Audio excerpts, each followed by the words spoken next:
All right, good morning, everyone. My name is Joaquin Esquivel. I'm Chair of the State Water Resources Control Board. Today is Wednesday, June 21st. It is 9:30 a.m. and I'd like to call this meeting to order, or back into order. I'll begin by introducing my fellow board colleagues. With me here today is Vice Chair Doreen Diadamo, Board Member Nicole Morgan, Board Member Laurel Firestone, and Board Member Sean McGuire. With us here today is also our Executive Director, Eileen Sobek, our Chief Deputy, Eric Oppenheimer, our Assistant Chief Counsel, Andy Sawyer. Our Clerk of the Board is Courtney Tyler, and assisting her today is Margie Argel and Michael Reed.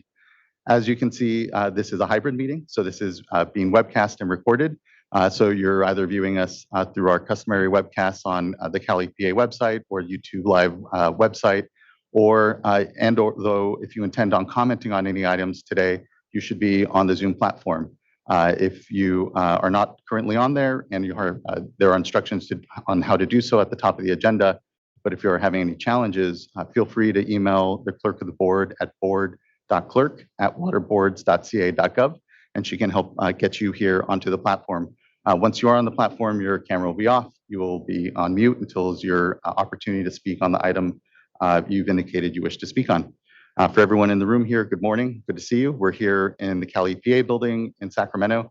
A few announcements for us here as well. Please do observe the exits. If for some reason there is an emergency, we'll calmly file out to Cesar Chavez Plaza and await any further direction.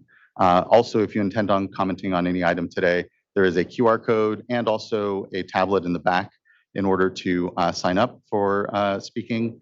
And once you are up, please do introduce yourself and your organization you're part of. If you have any challenges, the board clerk is always available. So with that, thank you. And since this is day 2 of our board meeting, no public forum, and we'll get straight into our item this morning. So look to Natalie Stork to take us into item number 8 here, which is an update on the Sustainable Groundwater Management Act process here before the board. Good morning, Chair, Vice Chair, and members of the board. I am Natalie Stork. I'm the Program Manager for SGMA here at the State Water Board.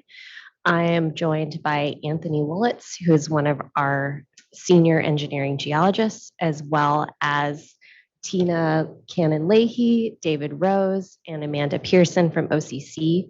And also we have Paul Goslin from DWR here in the audience.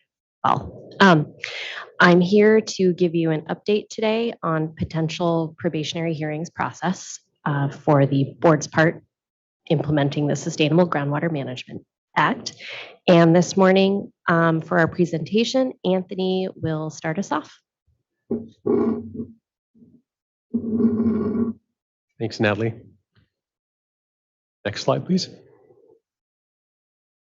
So today we'll briefly cover some state intervention background, prioritization considerations, a proposed schedule and rationale, and next steps for the board and GSAs. Slide. So state intervention, temporary process to help basins get back on track. It starts with a trigger, such as when the Department of Water Resources determines that a groundwater sustainability plan is inadequate. Board considers whether intervention is warranted, and if it finds it warranted, it can place a basin in probation.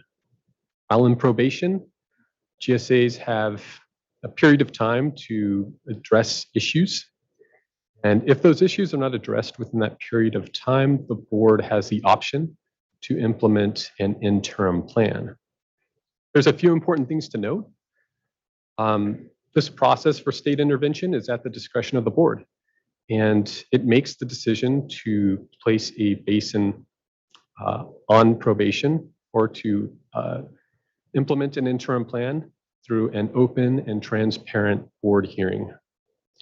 Also, GSAs can petition the board to exit state intervention once they believe that deficiencies are addressed. So where are we at in this process? Next slide. We've had a triggering event for 6 basins. In early March of this year, the Department of Water Resources determined that the plans for 6 basins are inadequate. Those are the Delta Mendota Subbasin, the Chowchilla, Cahuilla, Tulare Lake, Tule, and Kern County Subbasin. So the board is now considering whether intervention is warranted and how it should prioritize and schedule potential probationary hearings. Next slide. In early April, we presented an informational item that to help inform the board's consideration of these basins. Our presentation focused on basin overdraft, where we looked at the reported subsidence by GSAs, or the reported sustainable yield within GSPs as reported by the GSAs, and the reported extractions from GSAs in their annual reports. We looked at drinking water impacts, looking at wells that have been reported dry over the last year through the Department of Water Resources voluntary reporting system, by looking at wells that were projected to be susceptible to future drought, and by looking at wells that are projected to be dry if groundwater levels reach or decline to the minimum thresholds in these basins. And then we also looked at the extent and magnitude of ongoing subsidence and water quality degradation. We also noted that we were looking at then newly available data on implementation and coordination. And since that informational item, we've continued to look at these data to help inform consideration of these basins. Next slide. So we recommend, based on our analyses of these data, to prioritize basins into two groups. The first priority basins include Cahuilla, Tulare Lake, Tule, and Kern County. These are basins where ongoing groundwater decline poses imminent impacts to water users and infrastructure, or where the proposed GSPs pose potential for substantial impacts to water users and infrastructure, with no clear timeline or pathway to address issues. Next slide. Second priority basins include Delta Mendota and Chowchilla. These are basins where impacts to water users and infrastructure are less severe, and deficiencies may be easier to correct. And now I'll hand the presentation over to Natalie, who will provide more detail on our proposed prioritization and schedule. Thank you, Anthony. Okay, on the next slide, we have our proposed schedule for holding probationary hearings. Here you can see the dates that we propose holding probationary hearings. So the first priority basins we have first in December, January, March, and April. So Tulare Lake in December of this year, Tule in January of 2024, Cahuilla in March of 2024, and the Kern County Subbasin in April of 2024. Then we have a break of a few months, and following with the second priority basins of Delta Mendota in September of 2024, and Chowchilla following the next month in October. Next slide, please. So a bit of the rationale for the ordering and prioritization. For Tulare Lake, Tule, and Cahuilla, urgent impacts are anticipated potentially due to declining groundwater levels and potential impacts on drinking water wells. Also, potential impacts on drinking water wells due to degradation of water quality. Based on our analysis that we did with the Department of Water Resources, looking at how future drought could impact wells, that analysis showed over 2,000 domestic wells were at risk of going dry in these three basins alone. Additionally, since the last information item, our team conducted further analysis on the minimum thresholds in the plans for these three basins to calculate if water levels dropped to those minimum thresholds across these basins, how many domestic wells that we know of would go dry, and we saw over 2,000 in that analysis. So the plans, as they are today, are not protective of drinking water beneficial uses. Additionally, we are concerned about urgent impacts from subsidence, those impacts being infrastructure damage. For example, there could be continuing impacts to the California Aqueduct, the Bryant-Kern Canal, Corcoran levees, and other infrastructure. Next slide, please. So the rationale for Kern County, there are fundamental coordination issues. There are also independent criteria that could allow widespread exceedances of thresholds set by these plans before management actions are triggered. To explain that a little differently, in one area, their thresholds would be exceedances at a certain number of monitoring sites, but management actions wouldn't necessarily kick in unless there are exceedances in other areas. So there's interdependent criteria between areas, and the thresholds for management actions within an area are just much greater. So there's that interdependency that is concerning, especially when things aren't coordinated across basins, aren't coordinated across management areas, GSAs, and plan areas.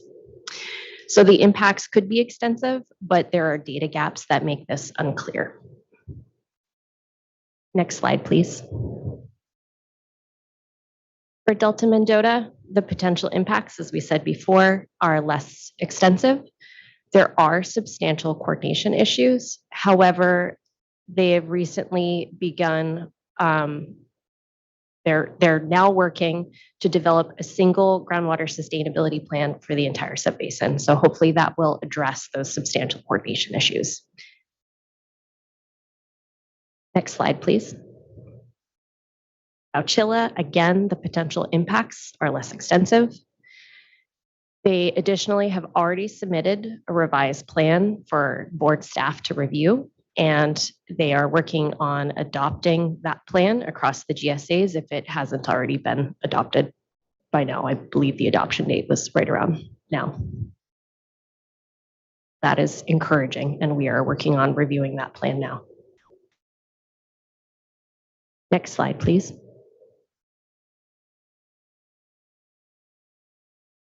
So these are our next steps as we move towards potential probationary hearings.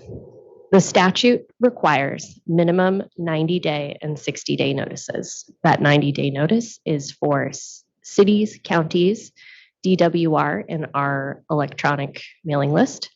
60-day notices are for all the pumpers that we are aware of in a basin, as well as any proposed pumpers or groundwater extractors. However, we plan to send those notices with much more notice than the minimum 90-day and 60 days. We'll get into detail on that in a slide or two. Next step is we will provide draft deficiencies. We will identify those in a staff report that will be released prior to the start of a public comment period so people can weigh in. We'll also conduct outreach and public engagement, including stakeholder meetings in each basin. We're currently planning for one in person and one virtual for each groundwater basin.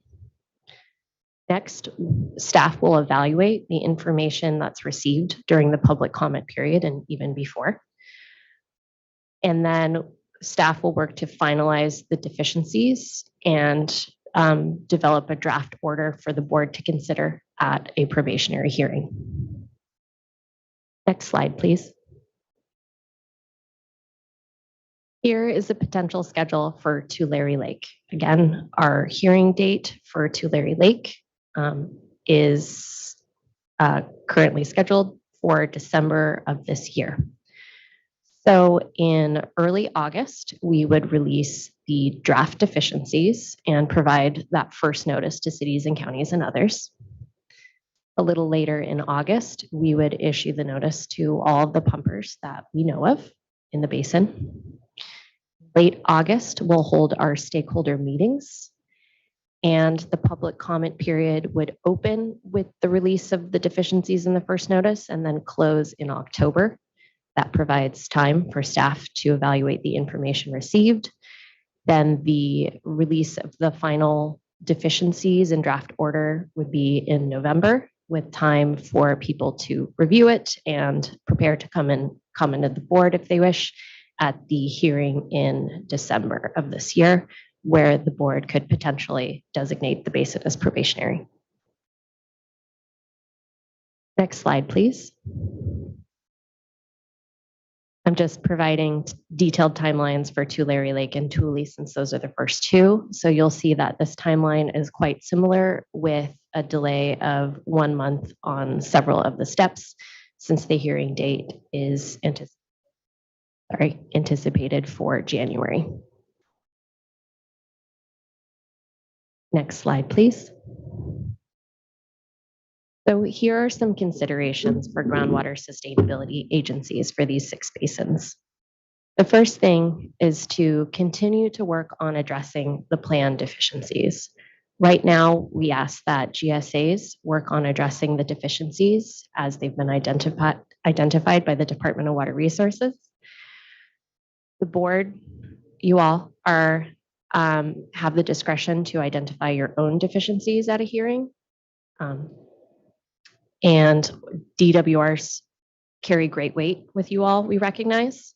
However, there may be issues that, when resolved, cause another issue, or there may be something else. It's at your discretion if you would like to change or add any of the deficiencies.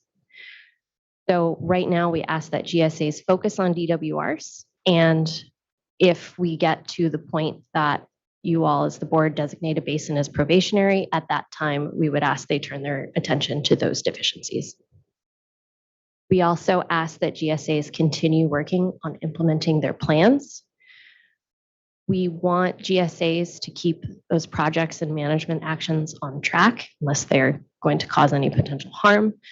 But to get these basins back on track as soon as is feasible, it's important that GSAs continue implementing their plans as they are today while they work on addressing those deficiencies. The third consideration is that GSAs should exercise their authorities as they need to continue to fix and implement their plans. State intervention at this stage, where we're considering them for a hearing or any potential probationary designation, doesn't change GSA authorities. They still have the authorities they need to implement the plans. And so we hope that they recognize that this doesn't change any of their authorities, and they continue to work to fix their plans and get them in motion. Next slide, please. Here are the steps to exit state intervention. So we, of course, hope that all of these GSAs for these 6 basins will get their plans back on track and exit state intervention as soon as is feasible. So the first step is to revise the plan. Again, addressing DWR's deficiencies, that's the target for now. Later, if the basin is put on probation, then the board's deficiencies are what need to be addressed. Next, it would be helpful to have technical meetings where GSAs explain to board staff how the deficiencies are addressed. Then board staff will review the revised plans. The time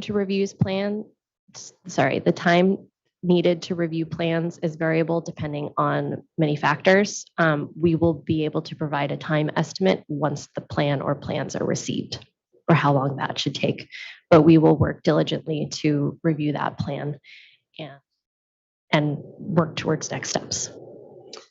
The next one is close coordination between the board and Department of Water Resources. We want to get these plans back in DWR's court. We need to be well coordinated with them and make sure we're of the same mind on these issues. And then finally, you all as the board decide whether the deficiencies are addressed. And if so, then we'll work on moving them back to DWR's regulatory authority over their groundwater sustainability plans. Next slide, please. For GSAs who are working on addressing issues and also interested parties and stakeholders in these basins or that have an interest in these basins, we have some resources available. We are releasing this morning FAQs for groundwater sustainability agencies, FAQs for pumpers, for groundwater extractors in these basins. We also have a GSA lookup map tool for people who believe they might be in one of these areas and want to know which GSA they are within. They can use this map tool, enter their address, and get the contact information for the GSA. We also recently released an updated status map on our website as well for people who want to know about the status of different basins. And we presented last fall on our water quality map tool. So for GSAs that are working through deficiencies related to water quality, we would point them to that as a potential resource. Next slide, please. That concludes this presentation. Thank you. Many thanks, Ms. Stork. Really appreciate the good, clear, and thorough presentation. I think the timeline, to my mind, makes sense. I think it may even be a little aggressive. It is going to be a lot of work, each basin unto themselves.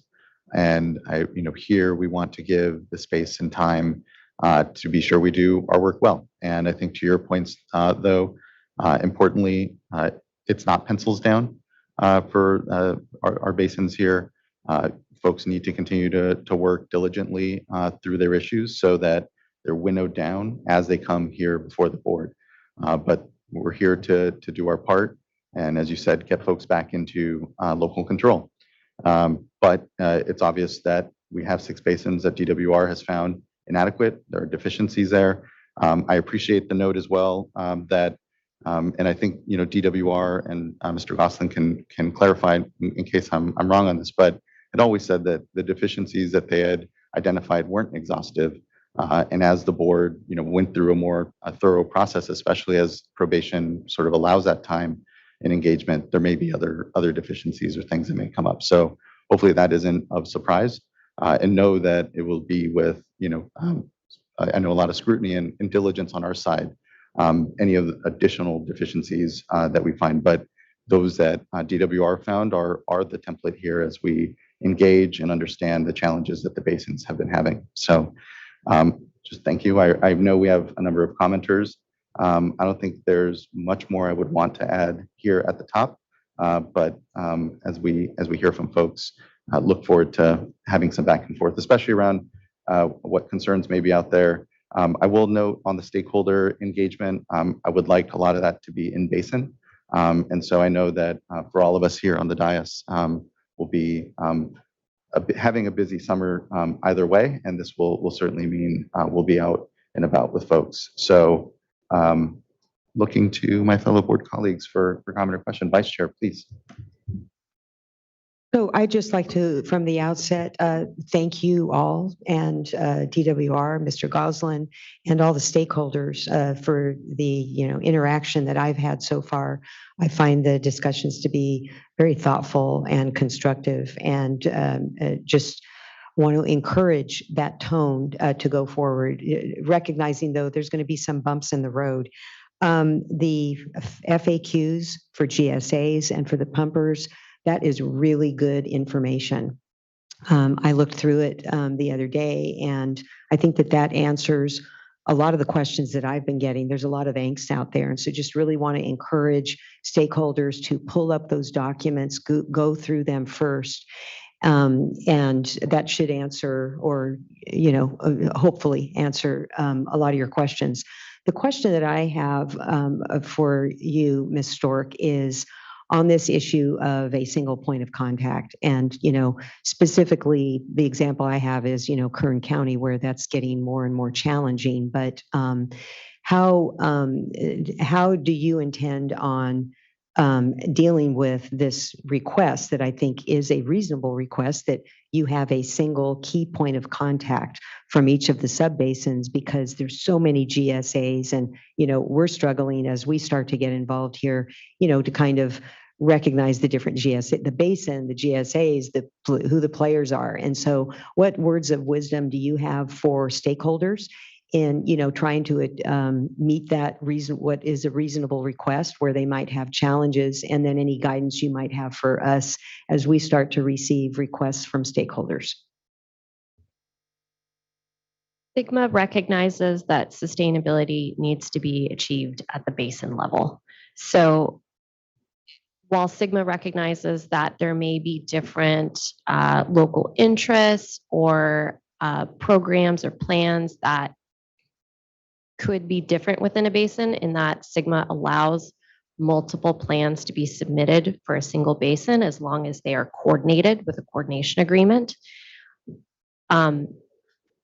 Sustainability ultimately needs to be achieved at the basin level. So it is ideal to work through that basin point of contact. Specifically in Kern, I believe the GSA count now is at 19. It's been increasing. And I sort of looking out for more in the future. It's not clear to me how many GSAs we'll ultimately have when they reach sustainable groundwater management.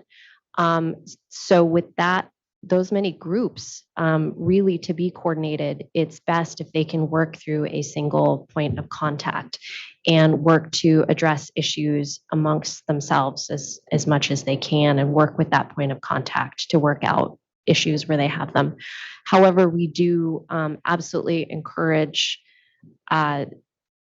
all of these basins to reach out to us with concerns and questions. We've been meeting with all of the basins. I believe we've had 2 meetings with each of these 6 basins. So that's about a meeting a week for us. And we encourage them to come to us with questions. We are going to continue working on developing resources such as these FAQs that we've issued for GSAs. And really, we encourage them to come together and work through that single point of contact where possible. We do recognize that there will be individual issues, and it's their, they, of course, have the right to reach out to us and board members individually, but where possible, it's ideal that they come together. Board Member McGuire. Yes, thank you. Thank you for the presentation. I greatly appreciate it. And I concur with you on the order of the basins as they're presented there in terms of the urgency and the need to move forward. And I'm going to largely defer to staff in terms of the timing. So I agree to an extent with Chair Esquivel in terms of, we should be thinking carefully about whether the aggressiveness of the schedule. What I think is going to happen is we're going to learn a whole lot over the first 1 or 2 of these processes here in the coming months. And that could dictate how the rest fall out. But I think for now, the timing that you proposed is a good starting point. The question I have sort of builds off this communication and coordination that happens in the meantime, as you're building towards, that hearing date. You've mentioned a couple of the basins that one had already submitted an amended plan or is working at adopting it. Another is committed to going to a single consolidated plan. And I've heard a few of the other basins are also looking at amending their plans as well as quickly as possible. And so one of the natural questions that comes to my mind is, how can we all have some mutual assurance and confidence that those plans will meet expectations? I mean, I think it's really helpful that you clarified right now that they should be working on DWR's list of deficiencies. The next question is, how do we make sure that the work that they continue to do is meaningful and productive? And I get the sense that some of the basins, are looking for some of that feedback and input as to the scope, what they're trying to tackle right now in terms of addressing the deficiencies that they have before them. So I was just wondering if you could comment on your thoughts as to how to build that, how to provide that sort of input in a way that I realize you're working through all these processes and they're incredibly complex. But do you have any thoughts as to that, since you are working with a couple of the basins already?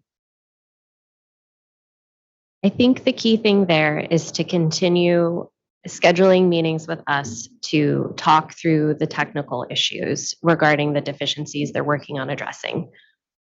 I've been clear, I think, with all of them that we as staff, we can't give them a thumbs up or a thumbs down on any particular issue.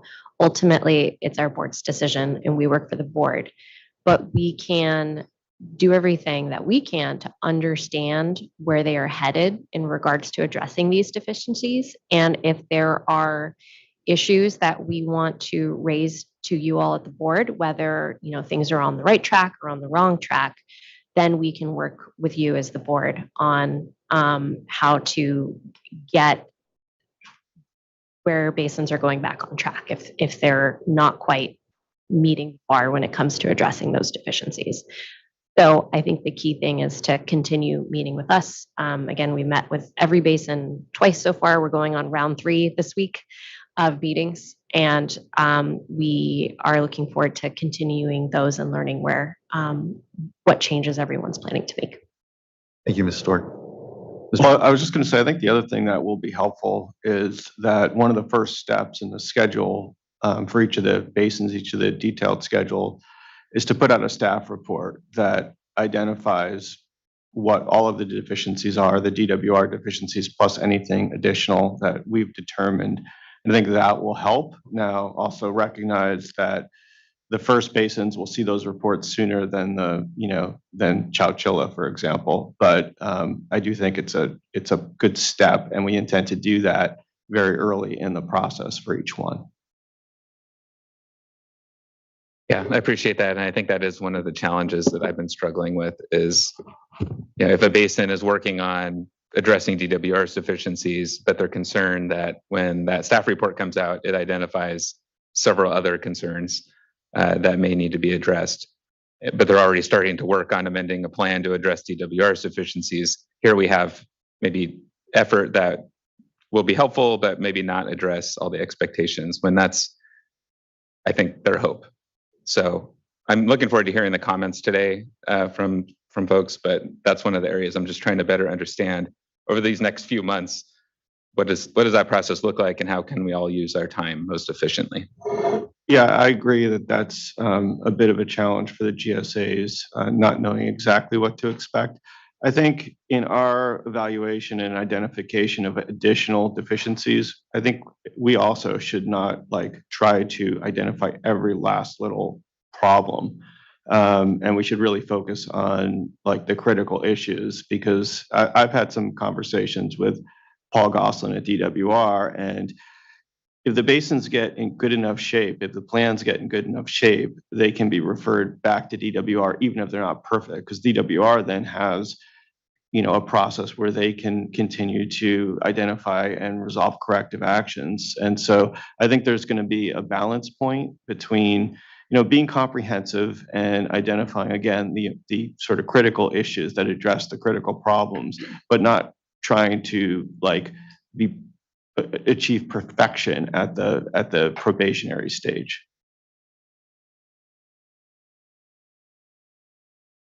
Thank you. Board Member Morgan. Thank you. So thank you for the presentation and the, I'm going to call it aggressive plan to move forward. And, I appreciate it. The one question that I currently have remaining, definitely looking forward to, the comments. So can you speak to community engagement? How do you see, that going, happening through this process? Community engagement is going to be critical for these GSAs to fix the issues in their plans. DWR has done a very good job laying out the deficiencies, and in many of the deficiencies, DWR spells out that the plans don't explain how they consider the needs of beneficial users and use when it comes to how thresholds were set in the basin. In order to really consider all of those beneficial users and uses, engagement with those people who are impacted is critical. And so we hope and ask that GSAs continue working with their communities, with everyone in their communities, to better understand their needs and understand how groundwater management will impact them, and move forward with that.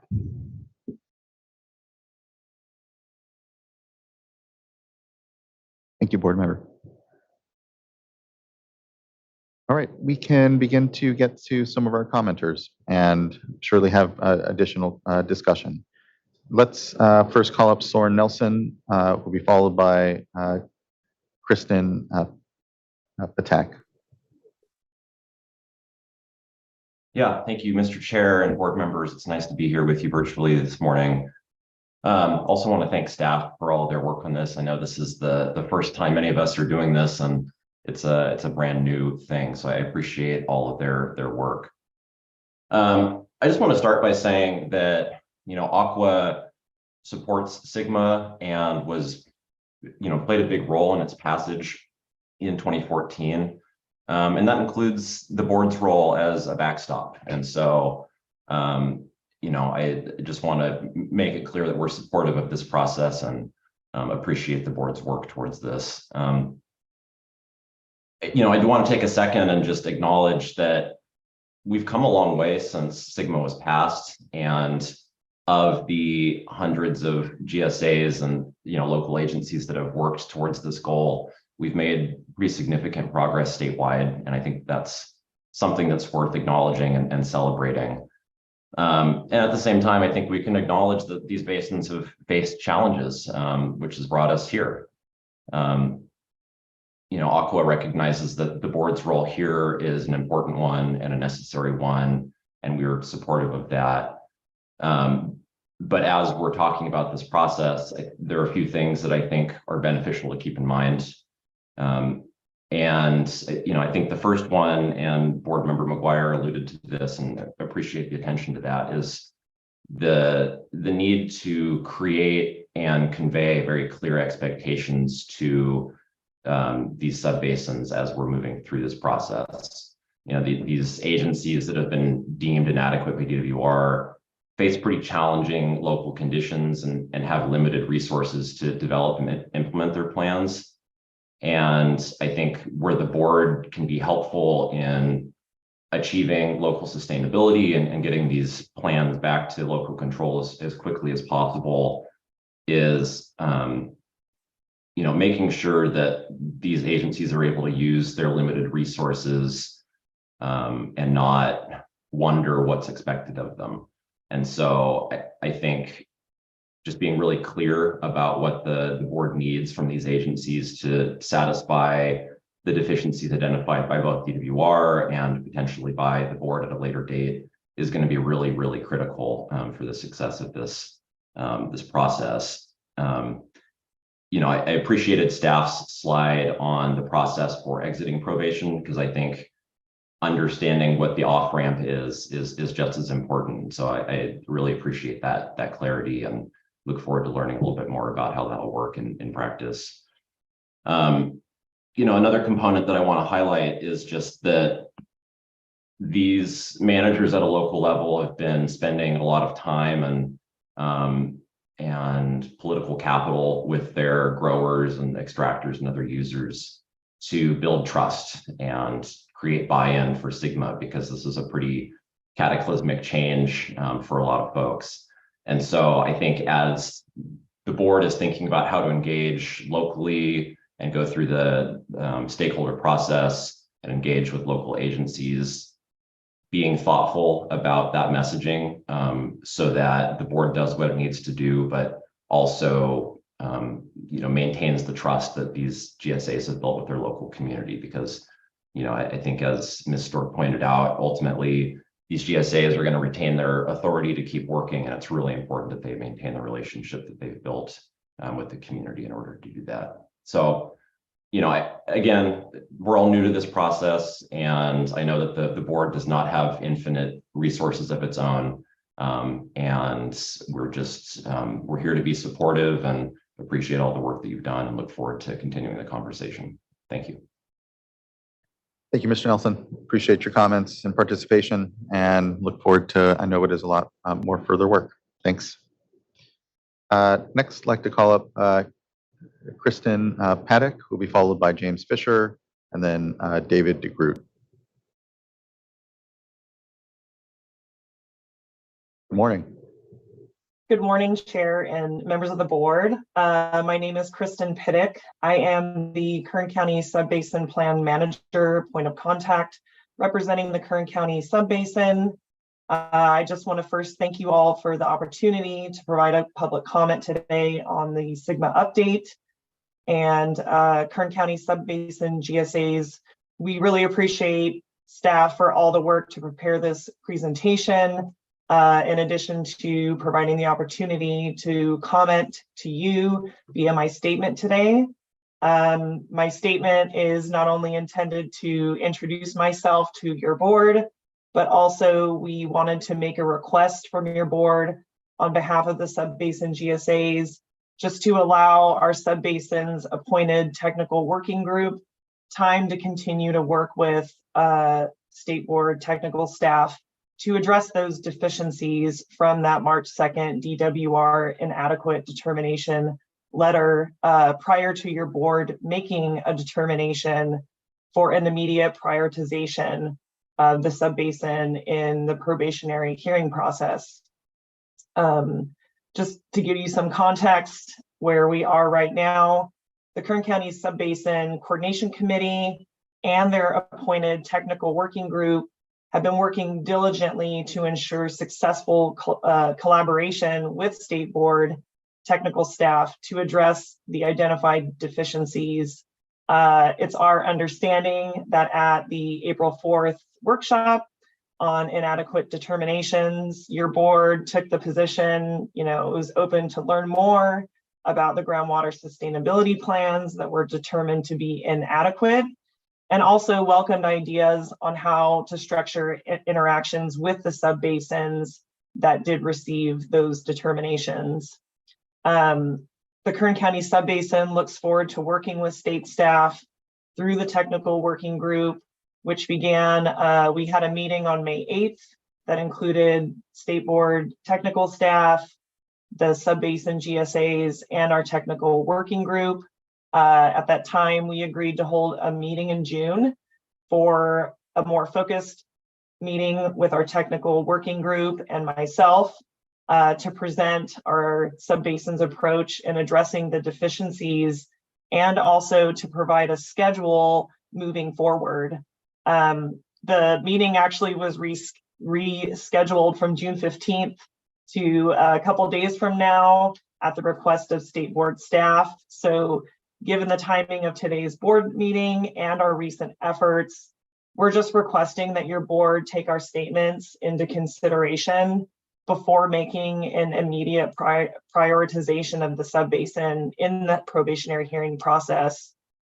We really hope that your board will continue to acknowledge our recent efforts and provide support and certainty on an agreed upon process before the affected subbasin faces a probationary hearing. In closing, the Kern County Subbasin is committed to continuing to work collaboratively with state board staff to address the identified deficiencies. We're currently developing basin-wide methodologies, which will eventually lead to amended GSPs in our basin. And I just want to say thank you for the opportunity for allowing me to make this statement today and this request on behalf of the Kern County Subbasin.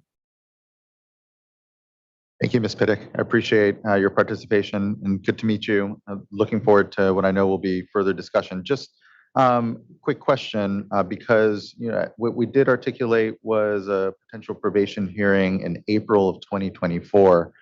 Is that the timeline? Is that a good timeline? And can the probationary hearing here actually serve best to be that evaluation of the good work that may go on that helps the board have comfort? I'm just kind of wondering what's your sense of ideal timelines around the space that you feel you need? Thank you. So although I just heard today in staff's presentation about that timeline, so I actually wrote this statement and submitted this letter prior to that information being presented to me. So I would like to go back to our technical group and talk more with them about that timing in the schedule that we're proposing to technical staff when we meet with them on Friday this week. So it would be really good for me to kind of get their initial feedback. And in terms of the nuances of our schedule that we're presenting surrounding, the revised GSP process and those kinds of details. More than fair, and appreciate that we just provided that information here to you right now. So, but thanks. I just thought I'd be able to check in to see if you had a sense either way, but look forward to getting back on that either way. So thank you, Ms. Pitte. Really do appreciate your good participation here today. Thank you. Thank you. Next, I'd like to go to James Fisher, who will be followed by David DeGroot, and then Amir Hussain. Oh, apologies. You may need to turn on the mic there. The first commenter. Yeah, thank you. There we go. Morning, Chairman and fellow board members. My name is James Fisher. I'm the Water Resources Engineer at the Mid-Cahuilla GSA. I'm here on behalf of this agency and the Interim General Manager, Aaron Fukuda. Unfortunately, Mr. Fukuda could not be here today, but we wanted to ensure the State Water Resources Control Board that the Mid-Cahuilla GSA, in coordination with our other two GSAs, that the Cahuilla Subbasin are working daily and tirelessly on addressing the ongoing deficiencies in our groundwater sustainability plan, and more importantly, on achieving groundwater sustainability. Mark Larson with the Greater Cahuilla GSA is here on behalf of the Cahuilla Subbasin as our point of contact, and will deliver a coordinated message from our subbasin. We support this message and commitment that Mr. Larson makes on our behalf. We also support the coordinated letter from the Cahuilla Subbasin that we have submitted, and hope that each of you are able to review and consider our collaborative approach to Groundwater Sustainability Agency. We understand and support the process of probation as outlined in SGMA.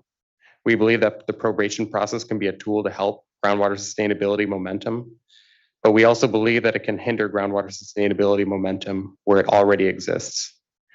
Our subbasin, specifically the GSAs I work for, have made tremendous strides in preparing for groundwater sustainability. We have developed and implemented tools for management actions to reduce groundwater pumping in dry years, increasing recharge in wet years, and mitigating for impacts as we achieve sustainability.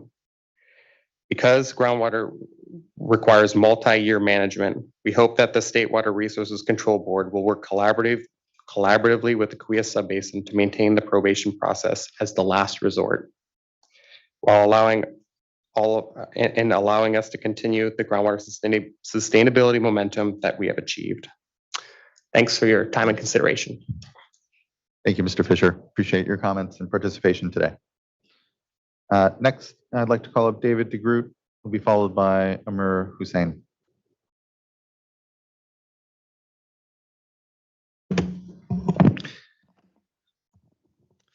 Good morning, Chair and board members, and thank you for allowing us to provide some public comment today. We did provide for just kind of help guiding here on behalf of the Tule Subbasin some data and some information as we're introducing the Tule Subbasin and the activities and everything that we're doing to implement SGMA to the board so that we can start to build this relationship and hopefully move back into local control. By the way, yeah, my name is Dave DeGroot, and I'm the plan manager and point of contact for the Tule Subbasin. So we can go to next slide. Not sure who's running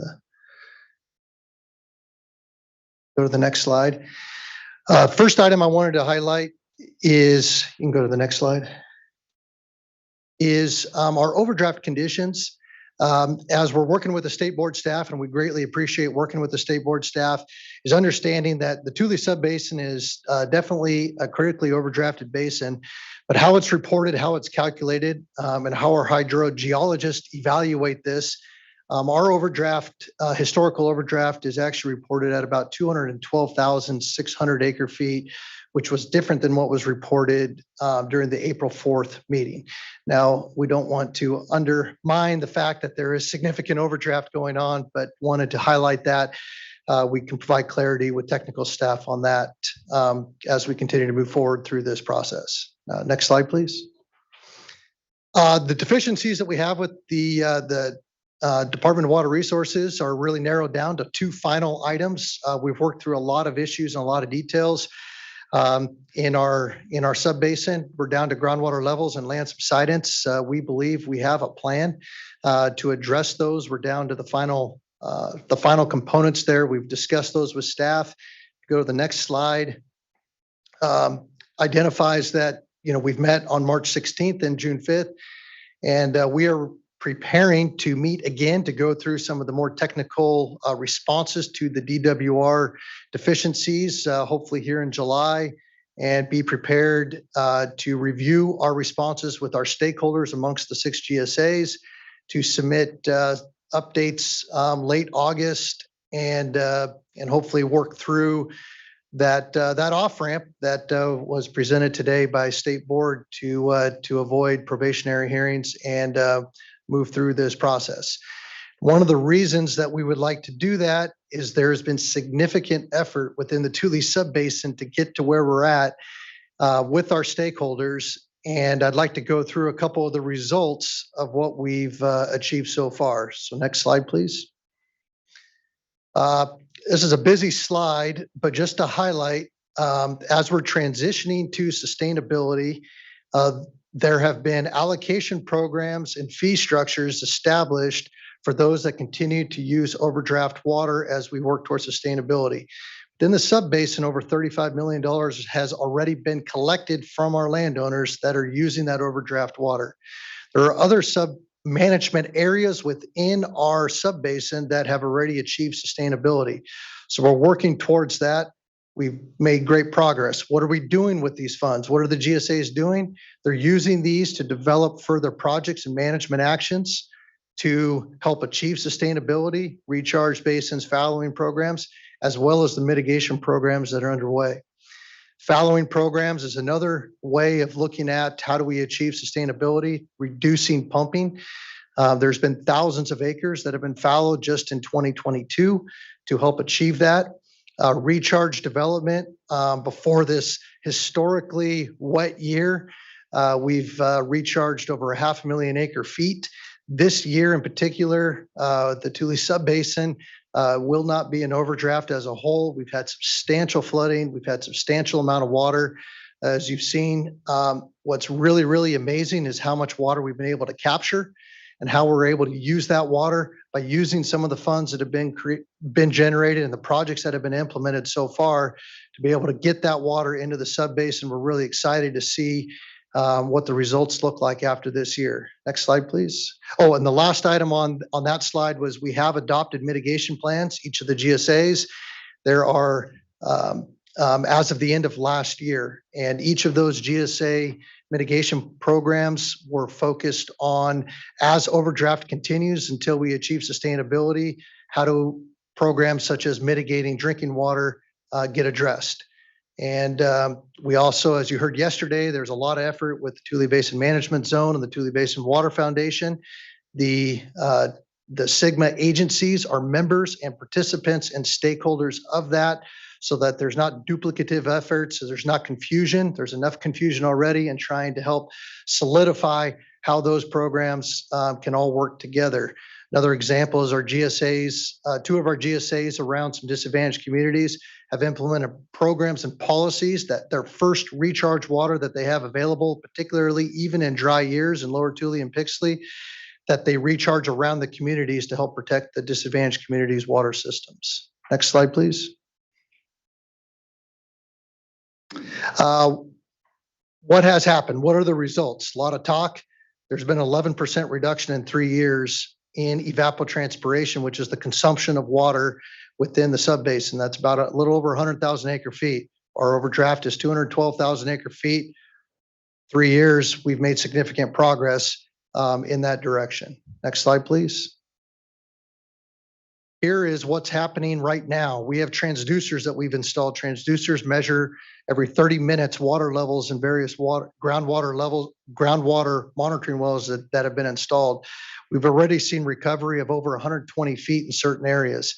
There was a question asked by staff, mitigating drinking water wells and everything. How's that going within the Tule subbasin? Well, with this historical year that we've had, water levels are up across the subbasin. In 6 months, we've already seen recovery of over 50 feet in lots of areas. A lot of the wells that could be impacted aren't being impacted this year. And so although we have our programs now in place, we have not seen the impacts that we've seen during dry periods. Next slide, quick please. question. Yes. Were there still reported dry wells on DWR's dry well reports? I'll these get last there in couple of about one months? slide, Okay, 2 yeah. slides. Thank you. Oh, perfect segue into Great, this thank you. slide. So I just wanted to set you up there. yeah, thank you. So yeah, based on that website you just referred to, there are dry wells. This is through 2022. What's interesting here is 2015, 2016 was the last really dry period. 17 through 2020 was an average to above average year. 21 and 22 were very dry years as well. And based on the results from that website, the dry well reporting data system, as you can see that there's been significant progress, 25 wells during a very dry period compared to, 123 and 334 wells during that same type of a dry period. So we have not added to this so far the results from 2023, but something that we continue to monitor and watch very closely. Next slide, please. Yeah, so key takeaways: the Tule is very committed to resolving DWR's deficiencies and continuing to work with our landowners, our stakeholders in the programs that have been established. There's a lot of effort that's been put into implementation to gain the trust of the landowners, to get them to buy in, to collect the fees, to collect the money, to develop the accounting systems that everybody can understand. There's been tremendous effort, and we would like to continue to work with state board staff. We would like to continue to work with this state board to move back into local control so we can achieve the results that we're starting to achieve. Thank you. Thank you, Mr. Fisher. Appreciate the comments and participation here. If I could, sorry, while you're up, if you don't mind, if I could ask a quick question, follow up on that. Thank you for the presentation. It's really helpful and encouraging to see all the work that you're doing. I'm kind of following up on Board Member Morgan's comment and her question about stakeholder engagement. You mentioned the well mitigation program, and you just mentioned stakeholder engagement here in your last slide. So just could you talk a little bit more about how you're working with community groups and just communities, in general, to make sure that their concerns are being addressed through your plan revisions? Yes. So there are 6 GSAs within the Tule subbasin. Each of the GSAs have their own GSA boards. They have their own governance structure. They have their own stakeholder committees, advisory committees. Each one does it a little bit different. They don't all, some have a planning commission that report to a GSA board. Others have advisory committees that report.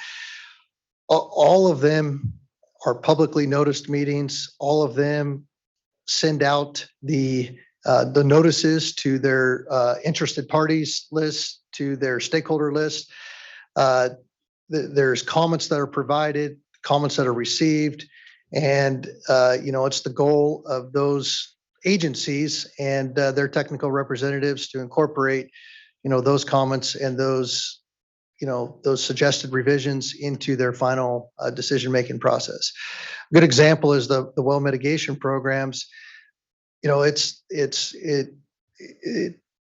any well that has an impact, any drinking water well that has an impact can be submitted for mitigation. It's not, it has to follow a process, it has to follow a review process. But as of today, if there's a well that's been impacted due to SGMA related activities, particularly for drinking water wells, if that landowner presents that to the GSA, they will consider working with that landowner to provide an interim solution and a long-term solution. So programs are out there, how they're being communicated. There's websites, there's forums, there's meetings. Thousands of meetings have taken place over the last 4 or 5 years. And the goal is to incorporate comments from the communities, the landowners, the stakeholders as best as they can. Appreciate that. Thank you. Board Member Firestone. Great, thanks. And I just wanted to actually recognize some things you had on the slide around Porterville's consolidation with neighboring systems that I know have been impacted. When I looked at the numbers of dry wells that you had on one of the last slides, when you get up to 300 and something in 2015, I'm guessing a lot of those were East Porterville, where the whole community was on domestic wells and they all went dry. And now they have been consolidated into Porterville, so they're getting public water supply. So they're not as vulnerable to the lowering of groundwater levels in this more recent drought. And I just think that's an example of, ways that we would hope we can transition folks in the valley to have more reliable water supplies rather than relying on domestic wells when they're near enough to a centralized water system. I know that was an example of state investing a huge amount of money and resources to making that happen. So, but it's, as you can see, then when we had this drought, we had much fewer households impacted. And so, appreciate you flagging that as a strategy and also just recognizing that as you're developing mitigation plans, that it's not just hauled water interim and where feasible that you're looking at facilitating connections and supporting connections to nearby systems. And that's challenging, but I think similar as you are, I think continuing to engage more with stakeholders, drinking water, both domestic well owners and public drinking water systems, just collectively charting a course to helping the region be more resilient to what we know are going to be continued lowering of groundwater levels, even if we, even as you work to achieve the minimum thresholds and establish a sustainability plan. So wanted to just recognize that. Thanks. Thank you. Thank you, Mr. Fisher. Thank you. Next, I'd like to call up Amr Hussein, who will be followed by Natalie Escobedo Garcia. Hi, good morning. Amir Hussein, I'm with the Tulare Lake Subbasin. We are obviously the first one on the agenda for December. So a couple things about the Tulare Lake Subbasin. As you're all well aware, the Tulare Lake has come back this year. We've got about 80,000 acres underwater in our subbasin. We've got about, I think someone estimated about 500,000 acre-feet of water in the lake right now, and that's primarily in our subbasin. We're getting water from the Kings, the Kauai, the Tule, and the Kern River all coming into the subbasin right now. It's not something that we haven't handled in the past. Obviously, this amount of water is obviously extreme, but we get flooding in the subbasin in the wet years, and we have ways of dealing with that. We utilize that water, and in fact, a couple of our GSAs estimated that they probably will not be turning on any wells for the next 2 years based on the amount of water that we have coming into the subbasin right now. The Mid-Kings GSA actually estimated that the overdraft, they've got enough recharge this year to make up for their overdraft for the next 2 years as well. So a couple of important things I just wanted to know up front. Couple of items that we are currently working on, and we've been having discussions with staff as well on that. But we've also started a well registration program. We've started a well mitigation program. We continue to build new recharge facilities. In fact, some of the round one implementation money that we had 3 recharge projects underway. One of them has been completed. The other 2 are still in implementation right now. We are updating our groundwater model to be more reflective of exactly what's happening as we've gathered data over the last 2 years. During the implementation phase, we've been able to update that model to be more representative of what's actually occurring in the subbasin. We are just starting our native yield study, which ultimately will lead to a groundwater allocation policies and then help us with our groundwater demand reduction. And we're also continuing a subsidence study as of right now too. That's much more of a regional issue, and we're going to be working very closely with some of the other subbasins that are neighbor us. We've increased our groundwater monitoring program to better understand some of the water quality impacts. We've expanded our subsidence network as well to understand, get a better idea of exactly what's happening for subsidence across the subbasin. And in our previous GSP in 2022 that we submitted, we really set it up so that both the subsidence as well as water quality, we would have early warning systems in place that we have started to use and including in this annual report that we submitted this year to identify potential areas that might have a problem before wells start going dry or before a subsidence impact starts to occur to critical infrastructure. And then, one of the things obviously we're going to look at is how much this flooding has affected some of that infrastructure as well, and how that kind of impact it's going to have on subsidence. So we'll keep an eye on that and take some continue to evaluate that. So our focus working with staff moving forward is really going to be on demand reduction.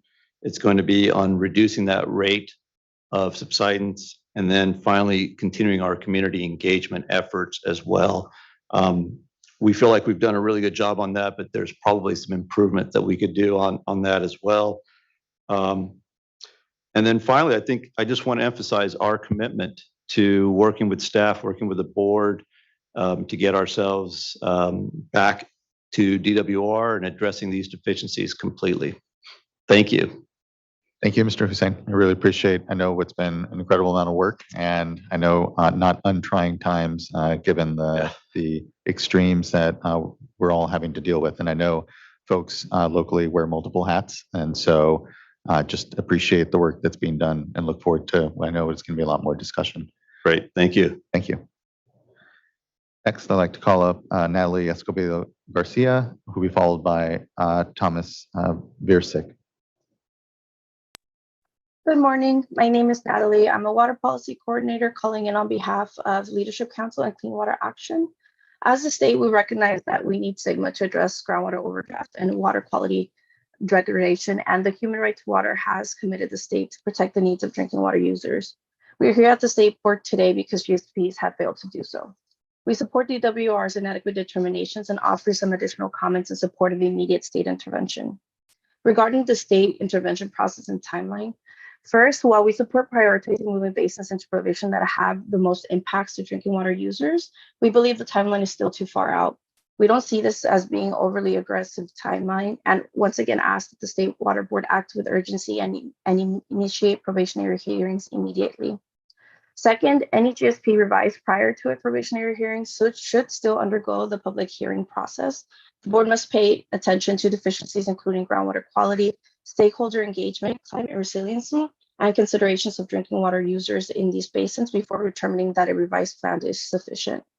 Last, it is unfair to grant any more additional time for GSA to amend plans before moving into probation. GSAs have already had years to adequately address concerns that our groups and DWR have raised and will have additional time during probation. Regarding groundwater level concerns, protecting groundwater levels is urgent. Last year, over 1,600 wells went dry, and in spite of the storms, more than 260 wells have already been reported dry this year. Our overdraft is extremely severe, and recharge is a gradual process. 1 good year of storms will only be a drop in the bucket on our route to aquifer recovery. We ask that the board provide clear directives on immediate demand reduction. We need to protect our groundwater levels from continuing to drop, domestic wells from continuing to go dry, all while the board is still solely taking financial responsibility for our domestic well drilling backlog. Last, regarding groundwater quality, we implore the board to exercise their expertise on groundwater quality and require major revisions on groundwater quality, sustainable management criteria, and groundwater quality monitoring networks. The majority of GSPs across the state have major gaps in groundwater quality protection. The board's leadership in groundwater quality will be instrumental in ensuring GSAs going into probation address groundwater quality issues, but will also set a standard for how GSPs should be managing and monitoring groundwater quality moving forward. Thank you. Thank you, Ms. Garcia. Appreciate the engagement on this discussion and continued engagement on the work. Thank you. Next, I'd like to call up Thomas Viersick, who will be followed by Trevor Joseph. Okay. Okay, Mr. Viersick, if you're having some technical issues, please, you can email the clerk of the board. And if you come back on the platform, just raise your hand and we can call you. Next, I'd like to go to Trevor Joseph, who will be followed by Tien Tran. Yeah, thank you, board. Thanks for allowing me to comment today. And I want to thank staff for an excellent, very clear presentation. My name is Trevor Joseph. I work for the Sacramento Regional Water Authority and Sacramento Groundwater Authority and Regional Water Authority here in the Sacramento area. But I also work in the capacity with Aqua, leading a SWRCB implementation committee, and have done so for the last couple of years. Some of you may know my history with SWRCB. I previously worked at DWR, actually was the first SWRCB employee hired in 2014 to start SWRCB implementation, and I was responsible for the development of the GSP regulations amongst other items during that time. I now, again, in my Aqua capacity, work with this committee and meet with GSAs monthly, and have done so for the last few years. So I feel like I have a pretty good pulse on the status of SWRCB implementation and kind of where the state's at. I'm here today because I do see some concerns related to the state board's involvement in this process with making potential probationary determinations in the future. And I just wanted to share those with you briefly. I do, like Soren mentioned, do want to acknowledge that I'm not questioning DWR's determinations or the state board's important role in addressing SWRCB. I'm definitely committed to the SWRCB implementation and the law itself, and feel it's a very important law, and I'm encouraged by all the work that all parties have done to implement the law. But I wanted to highlight that the GSAs, have done a tremendous amount of work throughout the state to get to this point. More than 163 GSAs formed by the legislative deadline back in 2017. More than 110 GSPs have been developed, essentially covering all of the high and medium priority basins with the alternative plans as well. But I do want to highlight that I'm a little concerned. Probation is a big deal, and the board has to make these determinations. And there's kind of two elements here that cause me some concerns. I am encouraged by Ms. Stork and Mr. Oppenheimer's statements today, and the slide, the steps to exit state intervention and kind of the board's continuous support for local control. But the two things that concern me is just that clarity. The devil's in the details in terms of the requirements, meeting the plan deficiencies. And I'm hoping this doesn't get into kind of a show me a rock kind of process. And again, I am encouraged by Ms. Stork's slides in particular that help shed some importance on being clear with that process. The second thing, though, that does concern me a little bit is just the board's own deficiencies. I recognize there's some real challenges and potential impacts in certain areas, but I do feel that SWRCB should be sufficient and adequate in making essentially basins sustainable over time. And I'm just encouraged, we're trying to encourage, I guess, the board to invest in the SWRCB process and requirements, and hopefully we don't see a lot of additional requirements of the board's own requirements that cause maybe some questions in terms of how to get back into kind of good graces, if you will, in the DWR review process. So again, thanks for everybody's work on this, the board in particular. We're kind of off the map in terms of the exact requirements. They're not spelled out in SWRCB for the board process. And I really, again, want to just thank the board for providing some thoughtful comments and presentation today. Thank you. Thank you, Mr. Joseph. And do know that any deficiencies that we're talking about that would be additional or more robust than the analysis that DWR has done or has identified wouldn't be outside the law or SWRCB or the scope, or here importantly, the undesirable consequences that we're all clearly trying to ensure aren't happening and can see are happening, and want to ensure that there are plans that are robust enough. And know that there's a continuum, a strong continuum as well. From DWR and their technical staff and our program as well, so that you don't have here things that are seemingly to be just completely inconsistent and then otherwise not aligned with what the legal authorities and the law is here directing us, which is pretty well spelled out, I feel, in the law around probation. But yes, there is still a lot of here room for the board to have some discretion, certainly. So I appreciate the concern around that discretion, and know that we're here to make sure it's all in a productive space. So thank you.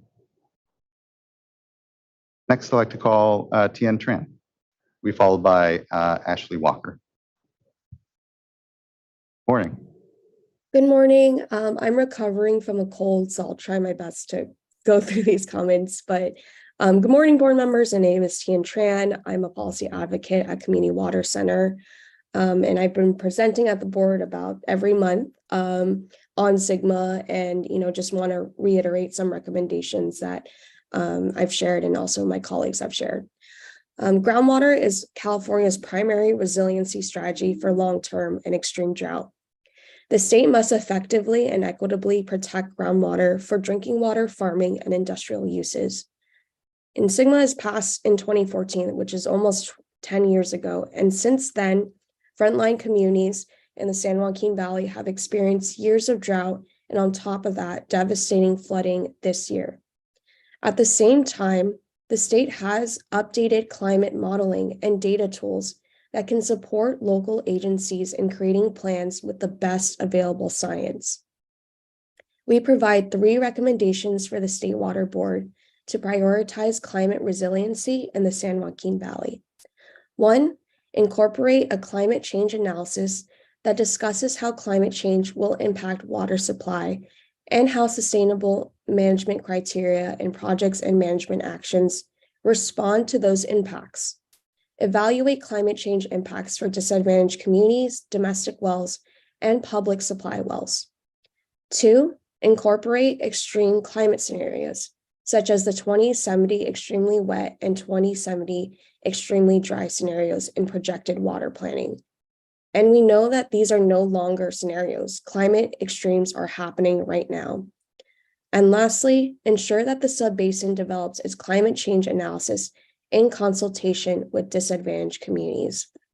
The amount of pumping allowed should be responsive to extreme climate conditions so that we are realistic about how much groundwater is actually available.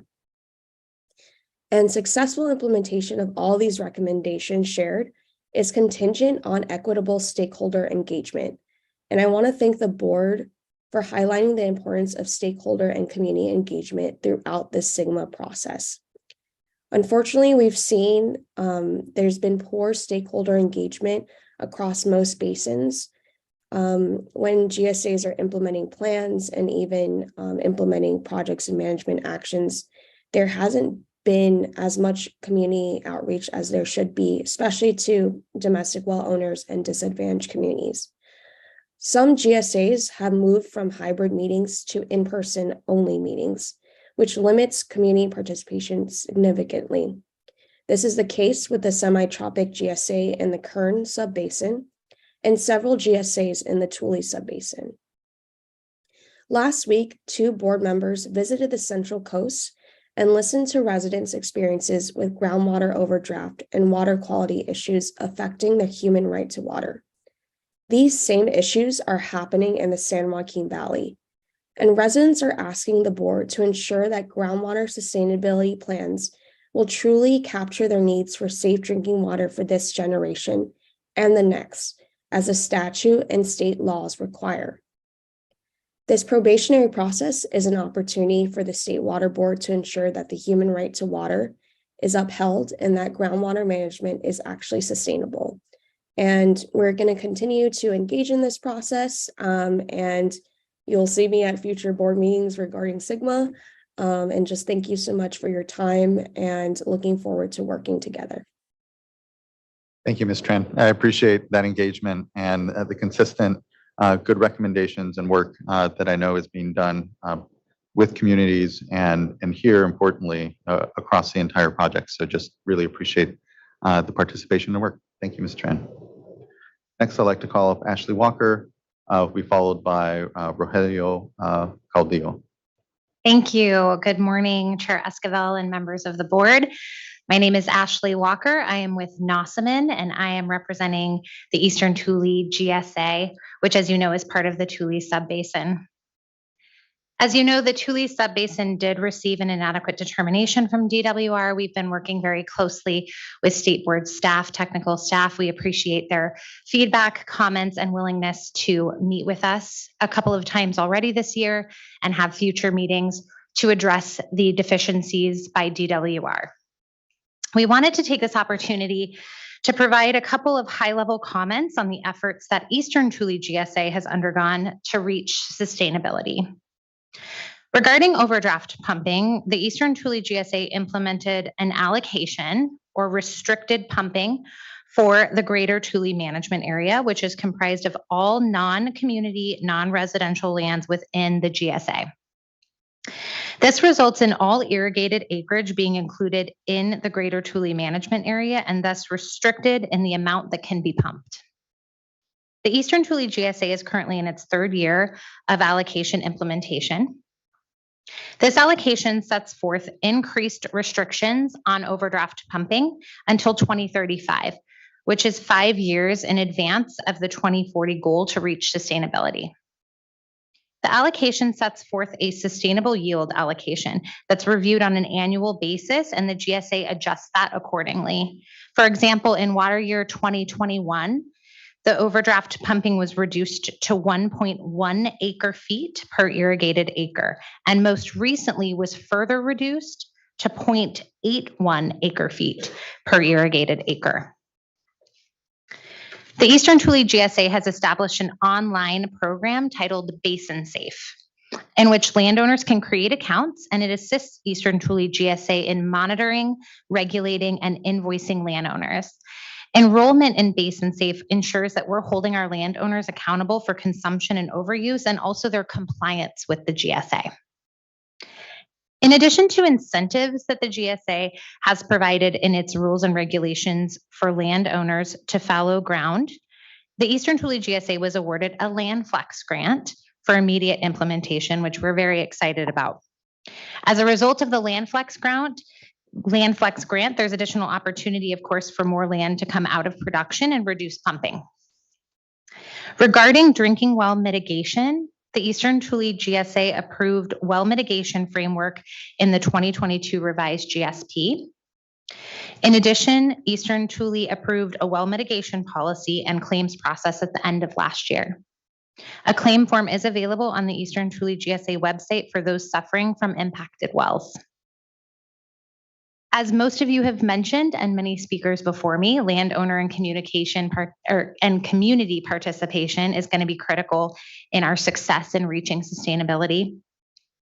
The cause of overdraft conditions in Eastern Tule GSA is largely attributable to overconsumption due to irrigated agriculture, which of course results in negative impacts to our communities and domestic users. 95% of the lands within Greater Tule Management Area have enrolled in Basin Safe.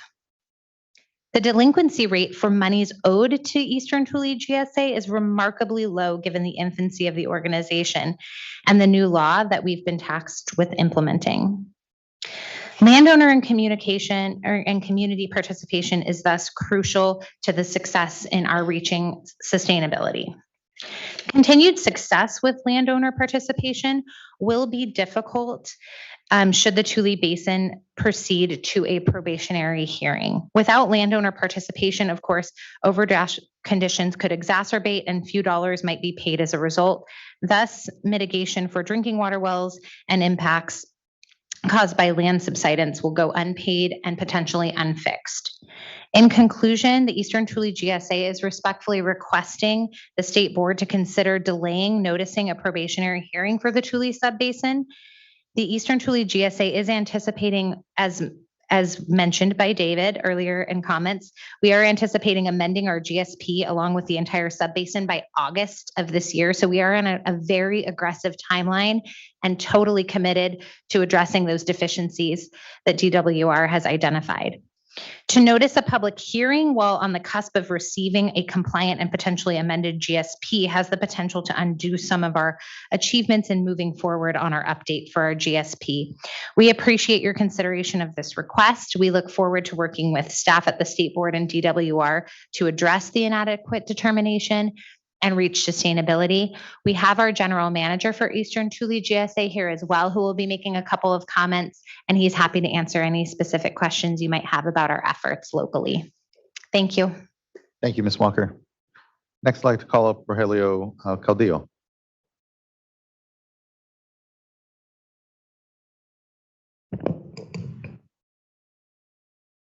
Morning, Chairman Esquivel, Board. Thank you so much for the opportunity to be able to speak to you today. I'd also really appreciate a lot of the comments from the board earlier. It means a lot to us.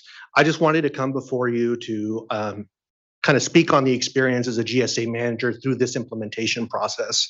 Obviously, we have a lot of landowners who are groundwater dependent. And so the passing and the implementation of SGMA has been very difficult. Fortunately, at the Eastern Tule, and we're in our third year of implementation, we've been able to get substantial buy-in from our landowners and from our stakeholders. Unfortunately, since we got the determination letters, for some landowners, it has sort of questioned the legitimacy of the GSA, and it's become sometimes a little bit harder to be able to continue the implementation of our policies as this has been looming over us. We've engaged with our landowners on a regular basis. We have meetings with both stakeholders, landowners, managers, whether they are in an irrigation district or not. We have engagement with our communities. It's been growing. Both we, as our member agencies, include the County of Tulare and the City of Porterville. So East Porterville is obviously a major concern. So we engage with them regularly on consolidation efforts and anything that we could provide. We have community of Ducor, which sometimes the population is as low as 600 residents. And I make the effort to attend their community service district board meetings and engage with their board members, as well as having domestic well owners come to our office and speak with me directly with their concerns and be able to implement their concerns into our daily process. So what we really want to try to do here is encourage the consideration of the board to give us a little more time to be able to do the work necessary to get this right. We've gotten this far. We've gotten a lot of participation and a lot of buy-in from landowners. They're willing to work with us. They're willing to make the efforts to comply with SGMA and understanding the restrictions that are coming forward with our ramp down schedule, as well as our mitigation programs. We have a mitigation program for the Frank Kern Canal, which has been ongoing. And just recently, as mentioned, we implemented a well mitigation program, which is available online. We also have forums at our office in which a landowner can come and speak with us directly. And I encourage them to do so anytime. We have workshops. I try to make myself available in the public anytime so that they can reach out, learn about what we're doing and what's available to them. So thank you again for the opportunity. If there's any questions from the members. Yeah, thank you. Vice Chair. Thank you so much for taking the time to appear before us today. You are raising a point that I think we've heard from others, and just want to use this as an opportunity to say that we're not interested in undermining all of the good work that the GSAs have done.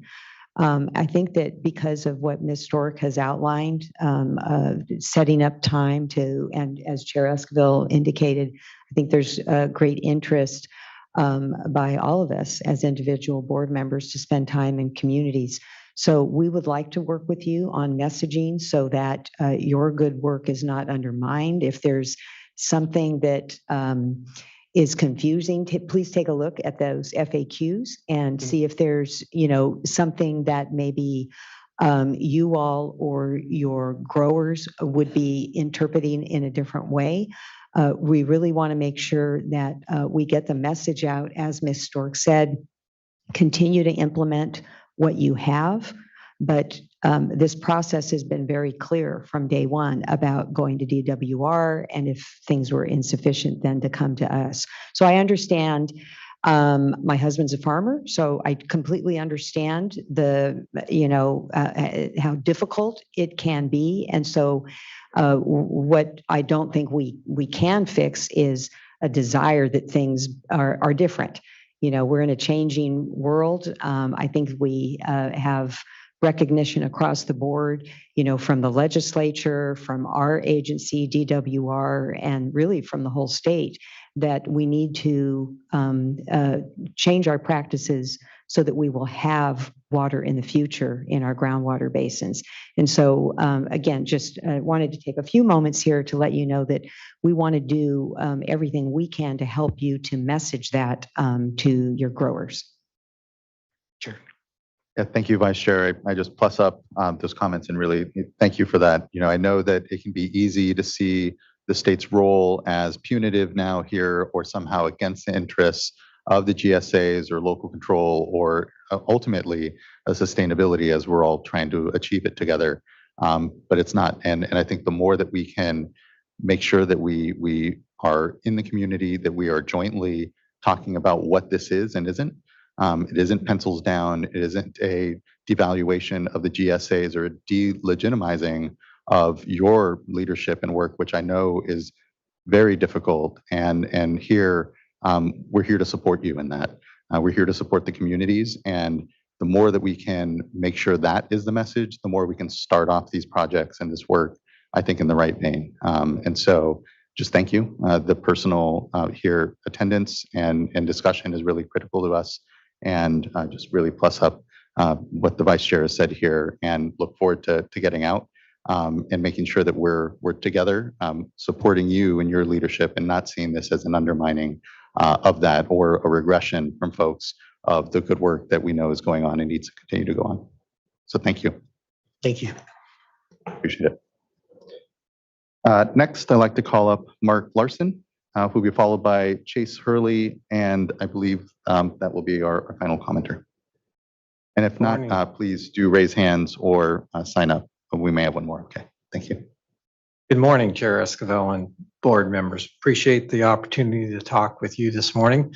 My name is Mark Larson. I'm the General Manager for the Greater Kuya GSA, as well as the point of contact for the Kuya Subbasin. We sent you a letter earlier this week. It didn't get into the record for this meeting, but this is mainly statements based on that, and now some more discussion from what we've heard this morning, which is very appreciative. There are 3 GSAs in the Kuya Subbasin: the Mid Kuya, the East Kuya, and the Greater Kuya. And as you're aware, the Kuya Basin is in the deficiency zone here with inadequate determination. And we're working with the state board staff now, 2 meetings, as was stated, trying to work on some of those deficiencies and get focused on a plan revision.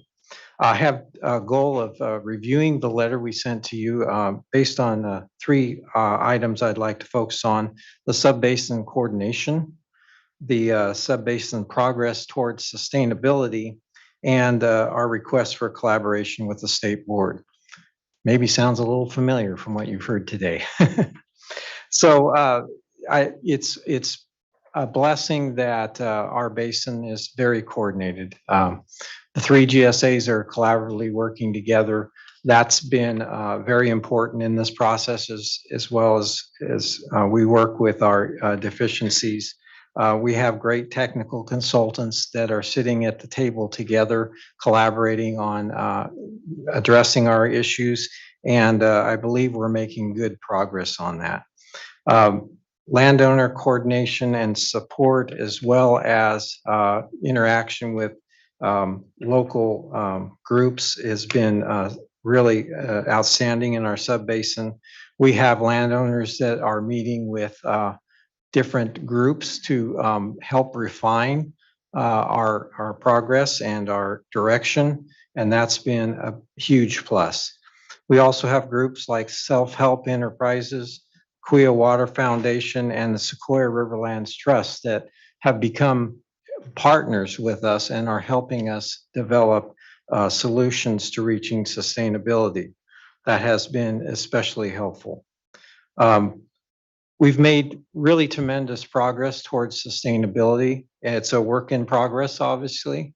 We've been allowed 17 years to get to this, recognizing though the problems are today.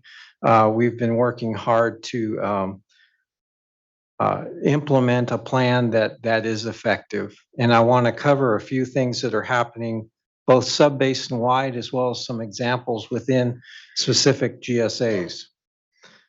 Sub-basin wide, all three GSAs has implemented allocations, reductions in groundwater, with fees and penalties for exceeding that. That has reduced our groundwater allocations or usage considerably. We have developed a well mitigation framework now that we are about to publish that will bring the whole sub-basin together in a collaborative effort in terms of how we address that. And then each GSA is currently drafting a well mitigation policy that will allow us to address the impacts that we're causing as we work our way down to sustainability. Recharge activities this year, as you can imagine, with this wet year are, I've worked for the Kuya Delta Water Conservation District for 20 years now. I personally have never seen those types of recharge activities going on, and even landowners calling me from March all the way till yesterday asking, can I recharge on my property? That's going to make a significant effect in the groundwater table. It just takes time as it works its way through the system. Another sub-basin effort is the water marketing program. That has been developed over time. We've got a draft out, had lots of public input across the sub-basin, and this is going to allow landowners to manage their groundwater, to trade it with others and be connected with others who are looking for it. So they are dealing with less and they're figuring ways that they can manage that water supply with others to best meet that need. A couple of items for the individual GSAs. The Mid-Kuya has their Okieville Basin project, which is truly unique. It's a recharge basin that's going to deal with both quantity and water quality. It's up gradient of the community that has some significant water quality issues, and they're headlong into that process. It's a great project. The East Kuya has in the process of purchasing 500 acres for a recharge basin and habitat restoration project. They've are working on some walnut orchard as well as some forage crop acreage and converting that in the process. The Greater Kuya is in the process of working with actually 3 fallowing programs. We have a project, the Greater Kuya itself is working with some landowners to have a reverse auction process for an annual reduction in land that's grown on, and they will benefit from that financially. We also have been awarded the Land Flex grant, $7 million that we're applying to landowners in the area. And the multi-purpose land repurposing project, a $10 million grant to the sub-basin for getting creative in projects of how to repurpose land use towards reduced groundwater use. Last item I'd like to request is collaboration with the state board staff and yourself. We've had some good discussion with state board staff, moving in the right direction. We plan to provide a plan revision by December 31st. That is enough time, we feel, that we can achieve our goals and meet the deficiencies that have been put in front of us. We request a delay in the hearing process. We've heard today that would be March of 24 is what I think was laid out for the CUYA. And that's potentially possible. It just depends on how fast state board staff can evaluate our plan revision, right? So if we've got a plan revision December 31, it's kind of a tight time frame. I will repeat what you've heard from others today, that we've made huge progress with landowners in this plan to reduce groundwater use. They, for the most part, are on base with us and collaborating in the process. I think all 3 GSAs get calls daily from landowners saying, hey, I've got this idea. I'd like to take my water and do this and do that with my land. Very creative solutions. They're already doing the math. They've understood that there's what this new environment that they're working under, and that they can have a control over their destiny with working with less. We've had some of them ask, well, now that you're in, working with the state board, why am I talking to you? So yes, it's a misunderstanding of the process, clearly, but it's there. And so there's a lot of growers that are very, very up on the process and following it. We have on our water dashboard where they can keep track of their allocations, over 90% participation in the subbasin. So there's good participation in the subbasin, and they have adjusted to and are working with us in that process. I think there's a lot of concern about how the state board, and definitely having some interaction with them and what your role is and what your role is not will be extremely helpful. So we'd like a chance to resolve our issues with you and get our plan revisions out there that are acceptable prior to hearing. We think that'd be more productive, especially for the landowners in the area. I'll leave it at that, and I'm very open to any questions you have. Thank you, Mr. Larson. No further questions. Thank you. Sorry, Yes, there I'll is. just, I just, misspoke. no, Board I member. was slow to the mic, but I really just wanted to say thank you. I know you've been a leader for a really long time. I had the privilege to serve with you on numerous efforts, and I just wanted to recognize the work that the area has already done in terms of building recharge basins around disadvantaged communities. You talked about the one in Okieville to help both with water quality and water supply, but I also heard just recently from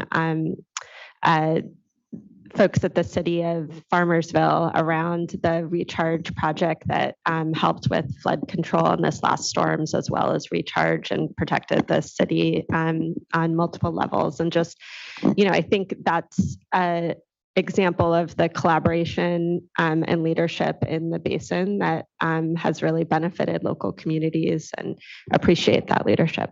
Really appreciate that, Ms. Firestone.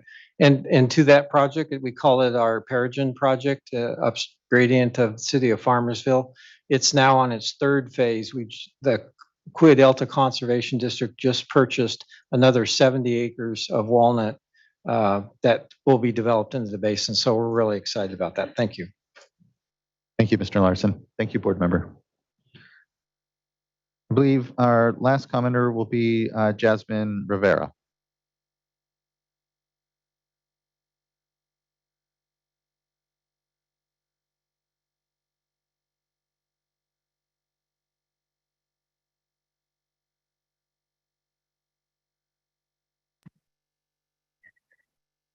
Ms. Rivera, We're not I hearing. believe I'm. Oh, there you are. I believe I'm We can hear you unmuted now. Hi, this is Jasmine Rivera, Community Development Specialist with Self-Help Enterprises. And on the behalf of Self-Help Enterprises, we would like to extend our gratitude for providing this update of information regarding the prioritization of the basins and to thank the board for their input thus far on plans and submitted comment letters. From our organization's standpoint, in alignment with what many of the board have mentioned here today, while having an aggressive timeline for hearings has been presented, we want to stress the importance of ensuring that an aggressive timeline does not come at the expense of meaningfully engaging in this process and ensuring the protection of drinking water sources. We value the State Water Board as a partner in SGMA implementation and drought mitigation efforts, and ultimately we support the State Water Board in what they think is the best way to approach this process.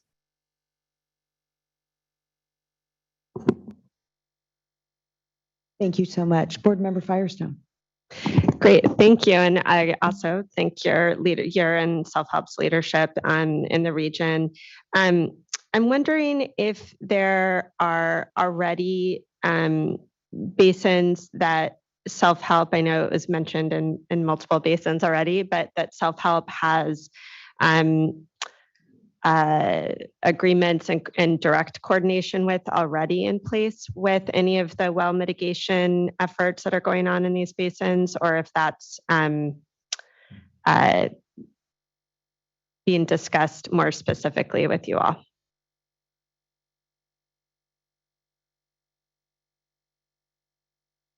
Did we lose you? Sorry. Okay, well, follow up later on that.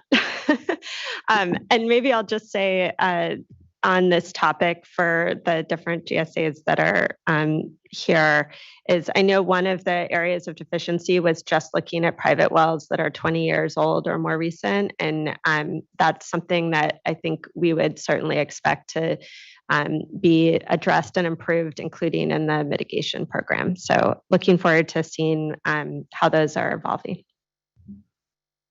Thank you, board member. And I believe we may have provided an opportunity for Ms. Rivera to unmute, but she may not have. So thank you.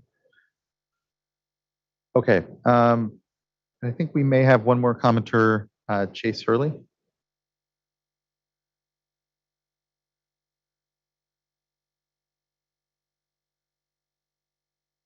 Good morning, Chair and the rest of the board. My name is Chase Hurley. I'm the General Manager for Pacheco Water District in Los Banos, and also the representative today for the Delta Mendota Subbasin. So thanks for having me. I appreciate the opportunity to provide comments from our subbasin. We've already taken an aggressive approach to move forward with our plan to resolve the deficiencies as described in the March 2023 letter from DWR. I will say that the landowners, the farmers, the local communities, and others in our subbasin and will rely on, they all rely on the groundwater basin. They've taken to heart the latest deficiency letter. They've taken a really deep breath, and we as a group understand that we're going to have to take a different approach to meet the objectives of SGMA. And so let me sort of review three things of what we're doing sort of to change our focus. One is we're going to consolidate all of our 6 GSPs into a single GSP. Remember, that's also in coordination with 23 GSAs within our subbasin. So we all got in the room and have a lot different approach than what we did a few years ago. We're currently working with experts to develop the transitional concepts to get us to that single GSP. And in that, we've already done a lot of technical analysis. And we do have an RFP out on the street now to hire a firm to help us develop the new revised GSP. And that firm should be under contract here very soon. The other thing we've done is we've drafted a memorandum of agreement. It was circulated, the latest version, on June 5th to all the GSAs within our subbasin. Along with that MOA, we had a workshop where all 7 of our local communities were in the room, along with the local refuges and some industry folks, along with our farmers. So we had a very good turnout at that workshop. It was a packed house, focusing on the memorandum of agreement. And this is going to take the place of our coordination agreement. So now that we will be under one GSP, the MOA is going to lay out the guidelines. And really, it's modifying our approach so we can allow for consistency across this very long and diverse subbasin. Those MOA discussions have been very positive to date, and we have our focus of having a signatory by early fall. The technical work to date has been focused on revisions to the water quality and subsidence sustainable management criteria, and the development of a new water budget using the Central Valley Hydrological Model number 2. So we're in full speed to go down that path. Our guiding principles have been modified for the redevelopment of our representative monitoring network. That work has been improved. The network has been improved and enhanced as we speak. So we're moving down that path. So I explained how we're going to get it done, and now what are we looking for to get that accomplished? We want to continue the good working relationship with DWR staff during this transition. They've been very good to work with. We also want to develop that same type of relationship with state water board staff in order that we both agree on how to work together on 3 things. 1, the single GSP approach. 2, the timelines, much of which has been laid out today. And 3, how we can get periodic evaluations of our work product that we've already started. So we want to work closely with state board staff to come up with solutions to our water quality issues that we need to work through. We need to find a pathway that will allow our subbasin to use the state's irrigated lands program and the CV salts program, we believe, as we develop the GSP. Our landowners, our communities, they've put a lot of time and capital into those 2 programs, and we've got to figure out a way where that can be a common thread as we develop and implement our GSP. There's a lot of good data and information that's in there. How do we mold those things into a GSP that'll cover our subbasin? It's our hope that the board will work with staff, understand that our consumers of this vital resource are committed to the sustainability goal, and that we want to implement the single GSP in an expeditious manner in a cohesive approach. Thank you. Thank you, Mr. Hurley. The movement to a single GSP is not insignificant, and here just acknowledged. I appreciate the quick response that the basin has had around really rethinking the approach, and knowing that overcomplicating what is already really complicated work can sometimes help, yes, with what are a lot of different folks within the basin that might want a little more of that control over on the technical side, but finding a more united technical approach, I think it can have nothing but benefit here. And thank you as well for the acknowledgement and mention of CV salts in the irrigated lands regulatory program. That was of discussion here at the board yesterday as well.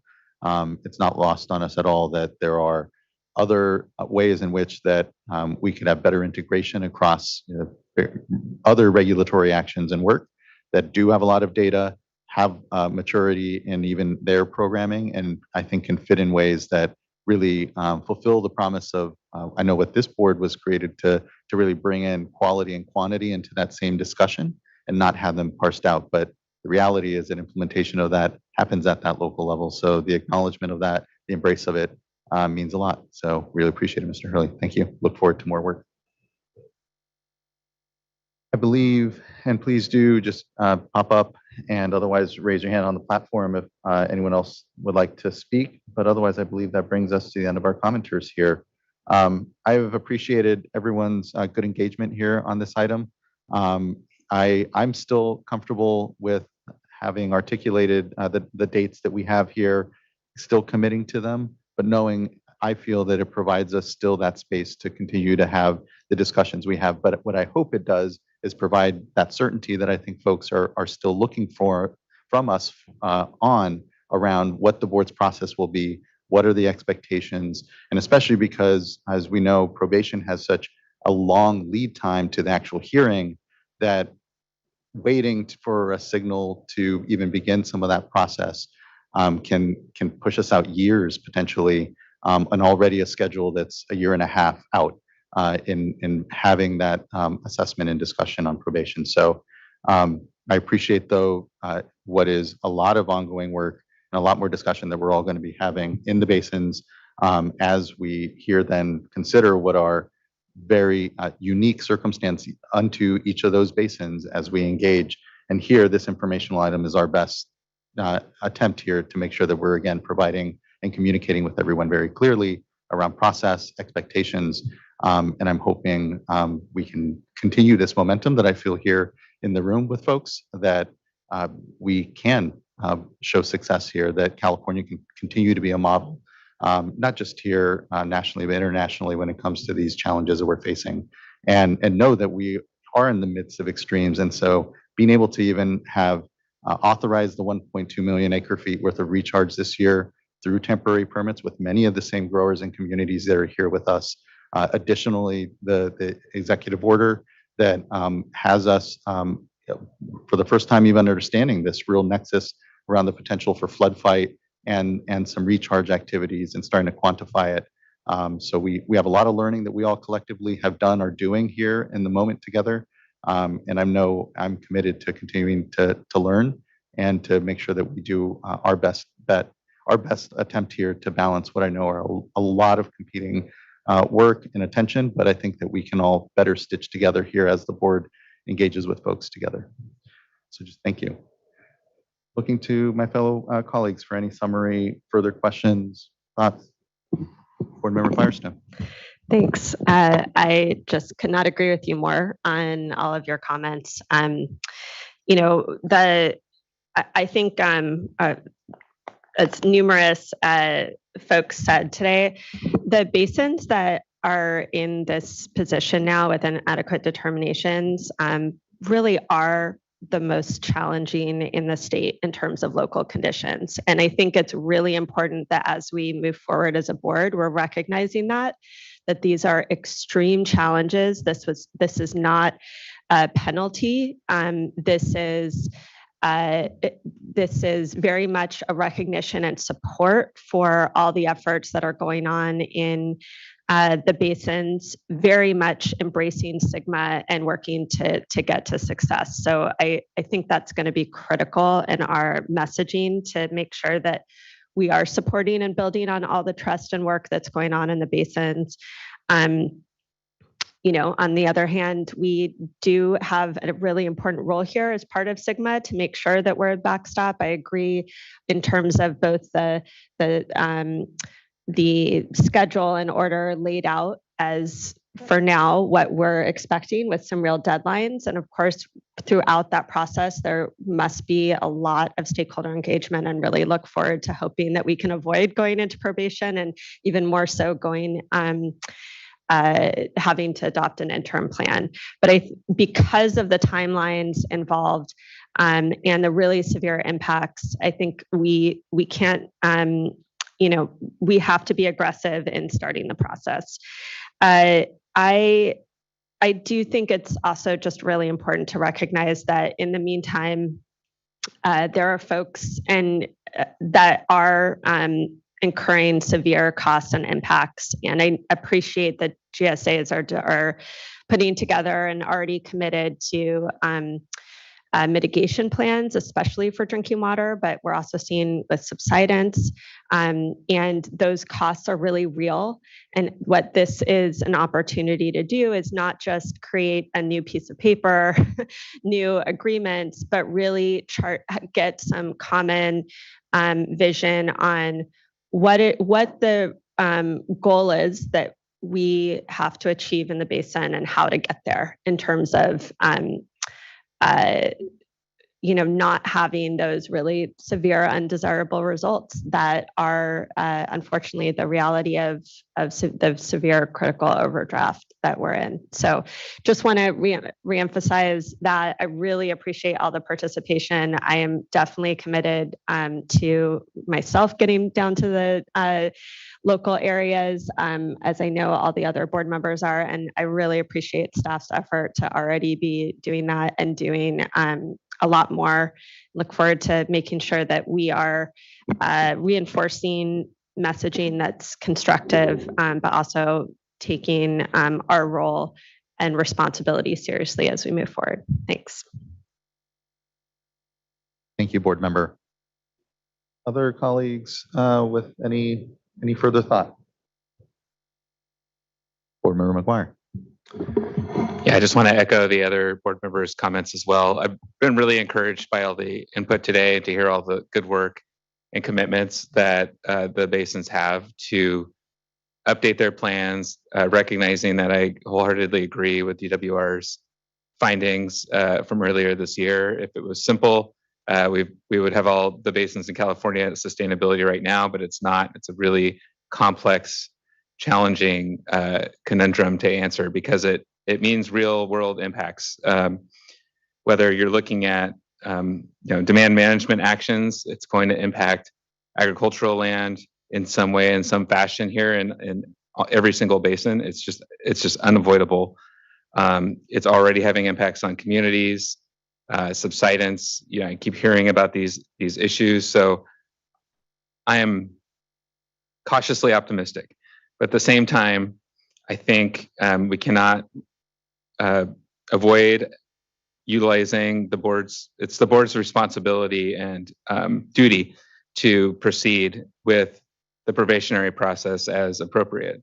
So here, it's hard because we're trying to thread this needle and we're in a place where it's SGMA exists, the law is clear in terms of where the authorities lie, but we are in this gray area where it's a little unclear what that process looks like. And we're trying to figure that out right now. So my biggest concern is that we end up in a place where we end up in a circuitous loop of iterations. SGMA unto itself is an adaptive process. It's intended to adapt over the course of the implementation timeframe. And that's to be expected, that the plans will be updated as you get better data, more monitoring information, you learn and course correct as time goes on. So what I am concerned about happening is that process occurring here right now in this gray space that we're in. And so I think it's very important that we maintain the momentum and we maintain the process and integrity of that process going forward. So that's why I concur with the prioritization of the basins. I concur with the current timing that's been laid out today. Although, based on some of what I've heard and some of the requests, I would be interested in getting a little bit better sense for how those timelines for the firm commitments for amended plans would work with the public noticing process and so on. Because I concur as well that the one thing we don't want to do is undermine the good work that the basins are already doing.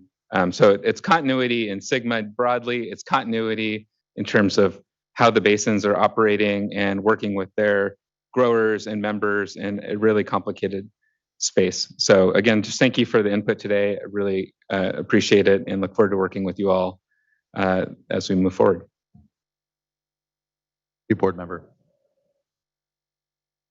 Vice Chair. Yeah, I think those are really good points. I think we're in this place where we don't want to micromanage, but also just from a just high level perspective, looking at, as we said, want to make sure that the good work continues to go forward. I appreciate, Ms. Stork, how you indicated, you're not in a position to say thumbs up or thumbs down, but at least to raise flags. And so looking also for, I think one of the stakeholders said, they don't want to be in this position of bring another rock.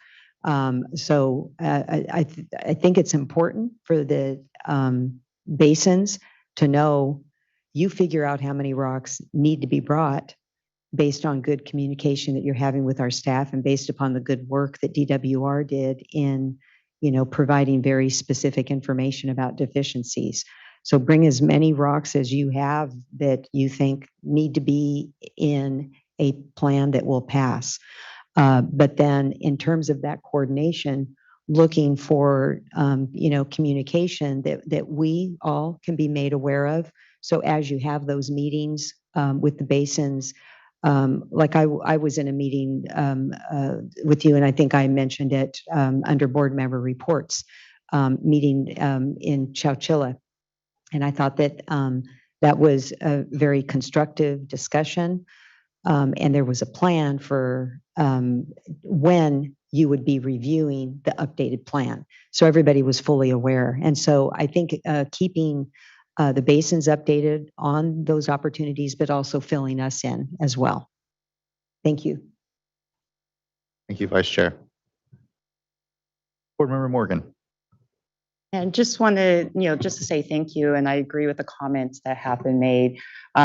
Also, just, happy to get out and learn more about the work that is, occurring, as we move through this process. I'm still, just in support of continuing to move forward. Just agree with the Vice Chair and just, really continuing for the GSA to continue to work on DWR's comments that have been made, and to work with our staff and to continue to address the deficiencies that have been identified. And so again, just happy to get out to learn more about the good work that is being done. And I am in support of continuing to move forward on the proposed timeline. Thank you, Board Member. And thank you all, board members, for the good comments, and everyone for the good participation. I think the only other thing that came to mind, and important to note, that probation isn't the start of any forced action from the board, if you will. It's still a full year after that an interim plan is developed here at the board. So we have to remember that probation is the start of a process within Sigma ultimately, and the full completion is an interim plan and then resolve of that. And again, we're here to be communicative and understanding where folks are in a local and more focused process that isn't the board's processes under Sigma. So it's going to be that balance because we know that work will be going concurrently. But I think it's important to remember that a probation hearing and then a determination from the board, if a basin is then brought into probation at that moment, it's still a full year before any interim plan can be developed or implemented therefrom. So that moment is still years out, where the board is, kind of a firm hand is coming down, if you will, on expectations and plans. So I think it's important to remember that as well. The other thing that came to mind, I think would be important, is to set up a regular informational item where because of the fact that, yes, we'll have specific processes going on for basins as we've laid out in our timelines, there'll still be others that are still be,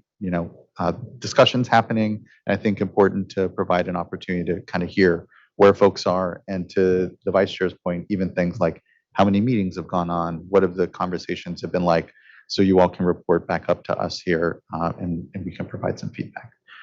And on the timing on that, kind of open to what makes sense for folks. But I know there's a lot of work that's going to be going on in the next year and a half. With that, thank you, everyone. Again, we'll go ahead and conclude item number 8 there. We will take a late lunch today, so let's go ahead and take a quick break. Go ahead and get into item number 9. I'm hopeful we will have lunch by 1 o'clock. I hate doing anything later than that for us here. And then we'll get into our informational items 10 and 11 at that point for everyone's planning. So let's take, 10-ish minutes, and we'll come back at 11:50.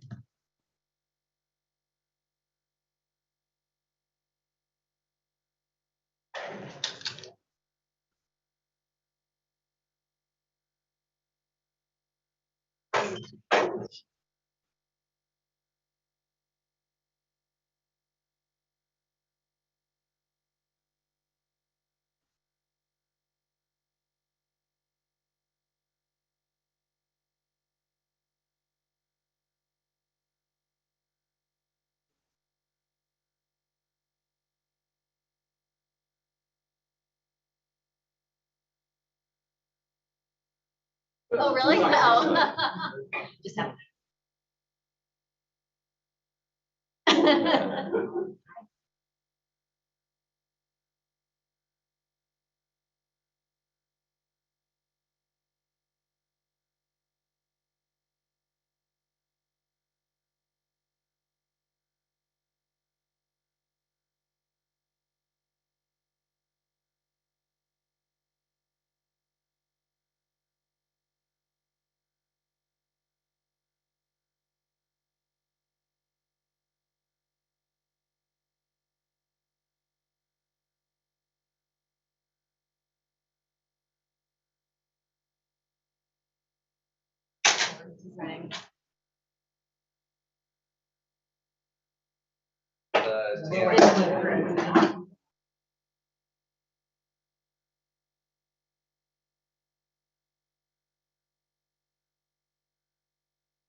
Yeah, I think See you so. soon. Yeah. Hello.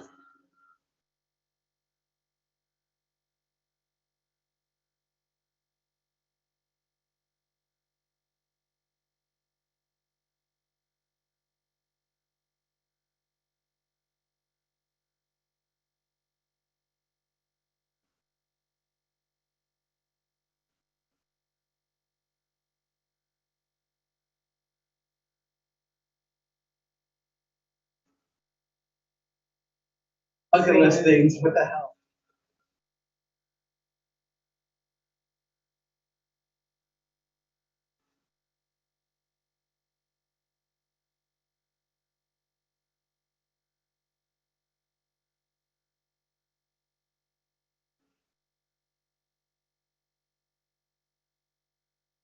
Indigenous art.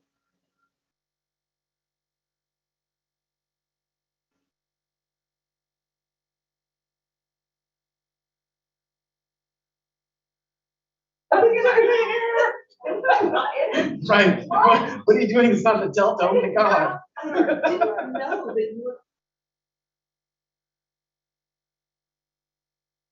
But you are.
watching the FAQs, they also might not feel like anything.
Okay, everyone, we're at 11:51. I think we can begin. And we are now moving on to item number 9, which is a draft order responding to petitions for reconsideration of the Executive Director's 2022 Sacramento River Temperature Management Plan approval.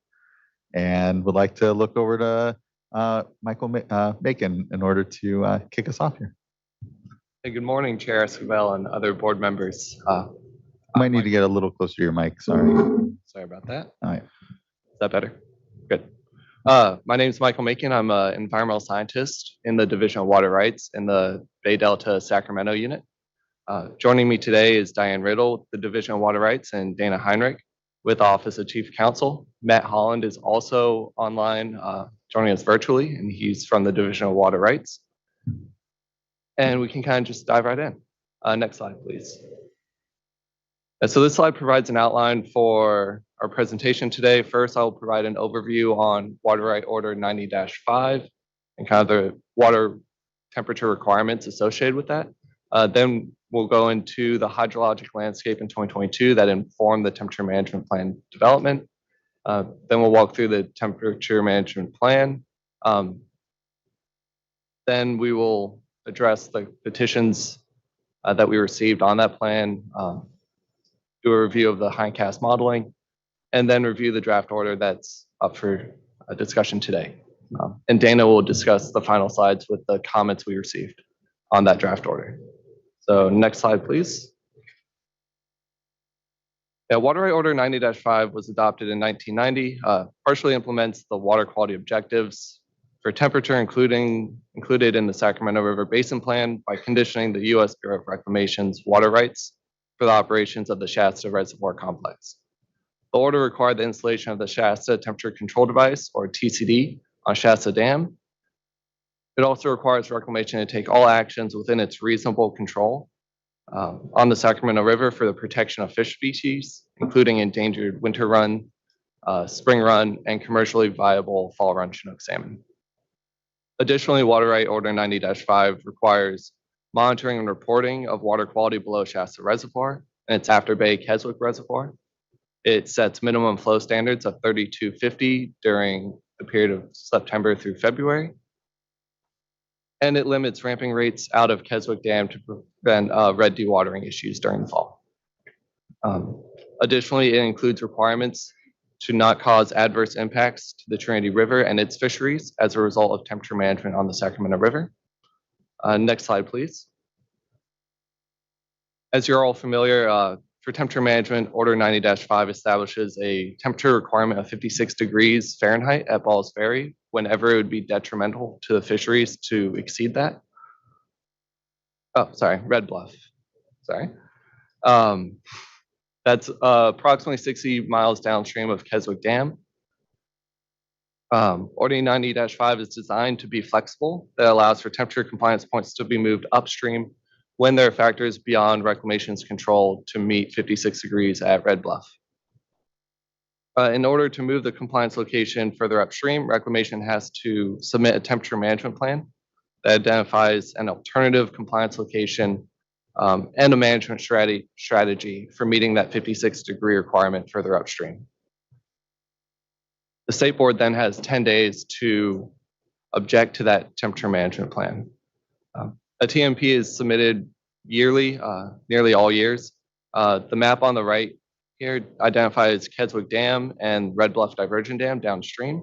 It also identifies 2 compliance locations that have been used in the past.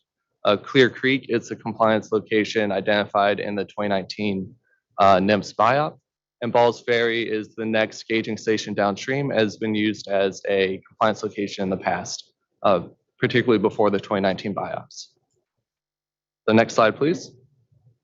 So before we get into the temperature management plan, I really wanted to review the hydrologic landscape that we were looking at in May of 2022. We were experiencing the 3rd year of the driest 3 years on record. Shasta Reservoir storage was historically low. If you look at the figure on your right, that's a historical chart of all the Shasta storages. If you look at May 1st, that lowest line, that was 2022. We were sitting at right around 1.8 million acre feet. And we did not have a large snowpack to bolster that going into the management season. The snowpack was at a low of 28% of historic average at that time of year. So we didn't expect a lot of inflows to come in through the fall or the summer to kind of help support temperature management. Next slide, please. So in March of 2022, Reclamation, in consultation with the state and federal fish agencies, the Department of Water Resources, the California EPA, and the State Water Board, and in coordination with the Sacramento River settlement contractors, developed a strategy for operations on the Sacramento River to ensure the continued support of beneficial uses, including water for cities and rural communities, fish and wildlife, and agriculture, in response to the historically low storage at Shasta. Based on the hydrologic forecasting and available storage at that time of year, three summer release schedules below Keswick were evaluated, including releases of 4,000, 4,500, and 5,000 CFS. These releases are all well below the historic low of 7,250 that was experienced in 2015 during the previous drought. To inform planning and decisions, modeling for winter run Chinook salmon mortality was conducted by the National Marine Fisheries Service.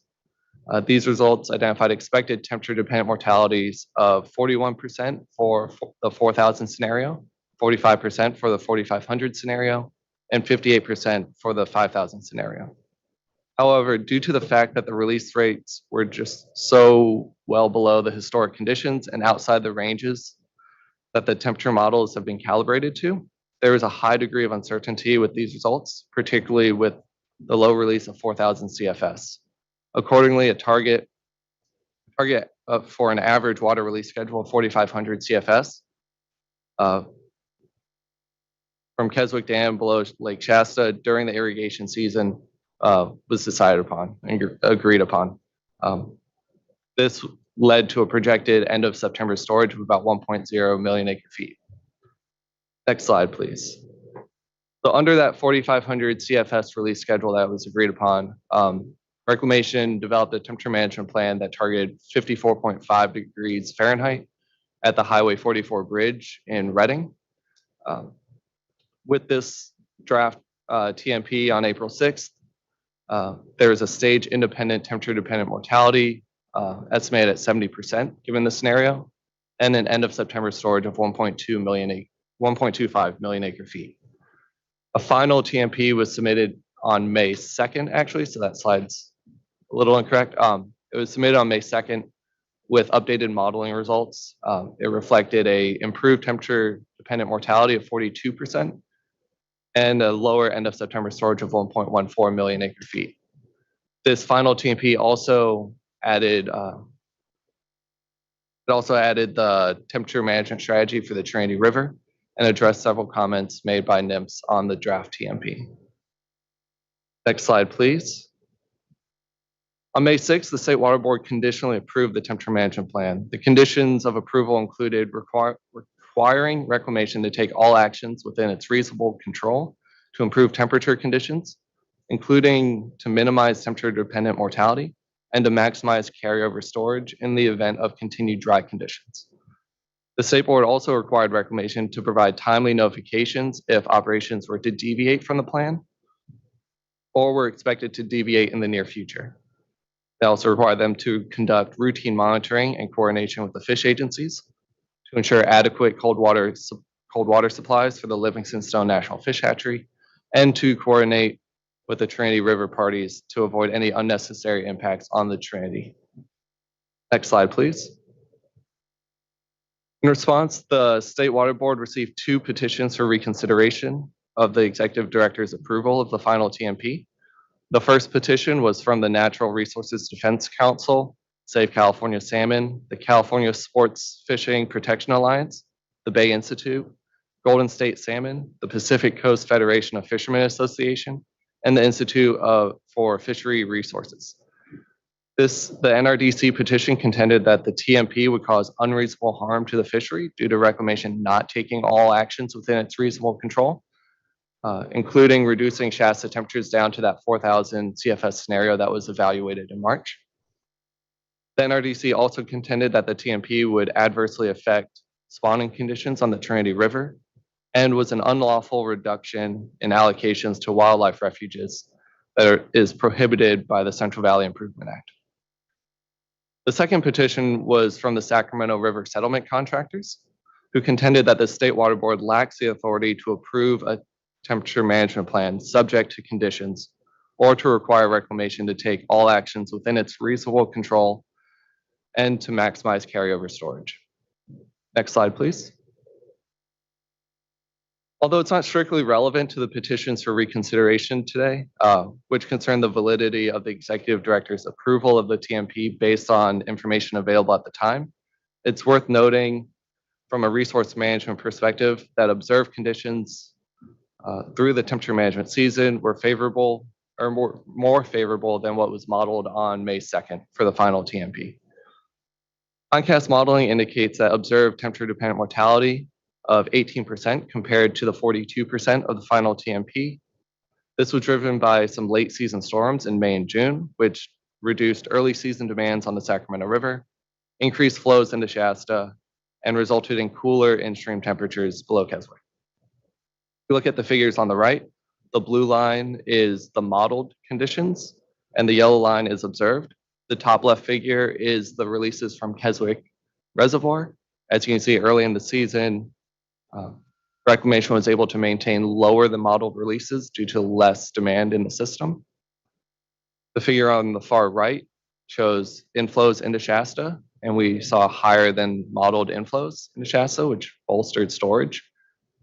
And the figure on the bottom shows water temperatures at Highway 44 were cooler throughout the season than were modeled.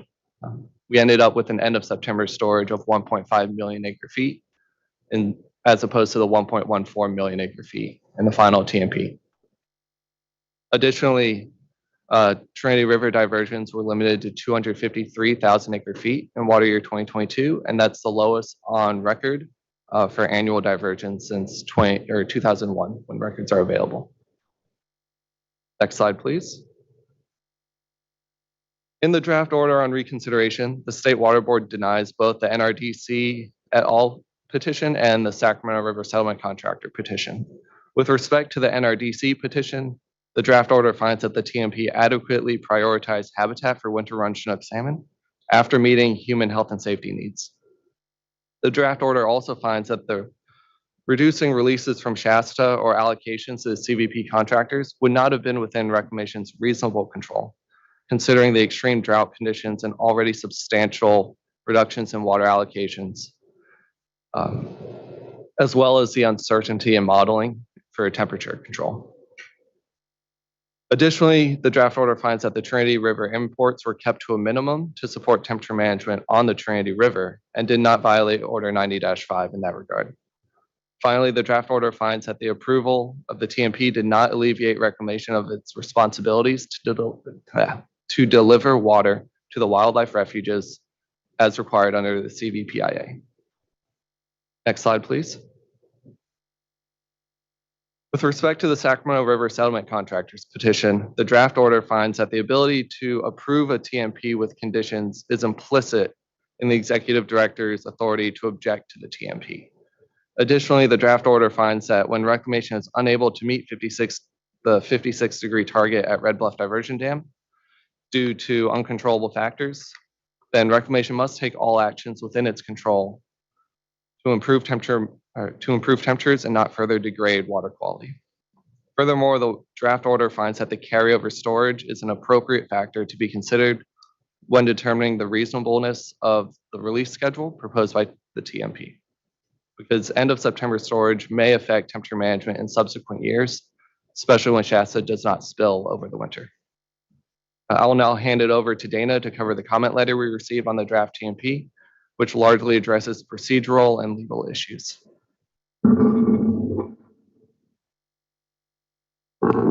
Thank you, Michael. Again, my name is Dana Heinrich. I'm an attorney with the Office of Chief Counsel.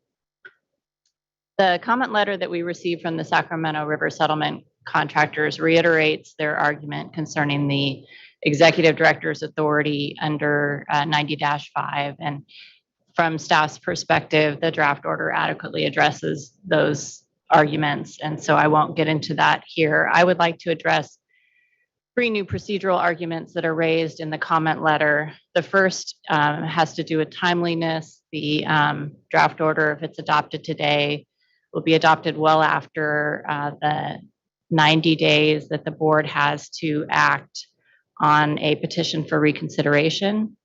But that deadline, which is established in the water code, is directory, not mandatory, which means that if the board acts after the 90-day period has expired, it is not divested of jurisdiction to act on the petitions for reconsideration. So we are proposing, we've circulated yesterday a change sheet, and we are proposing to add a footnote that addresses this issue. After I go through these 3 procedural issues, we'll put the change sheet up there.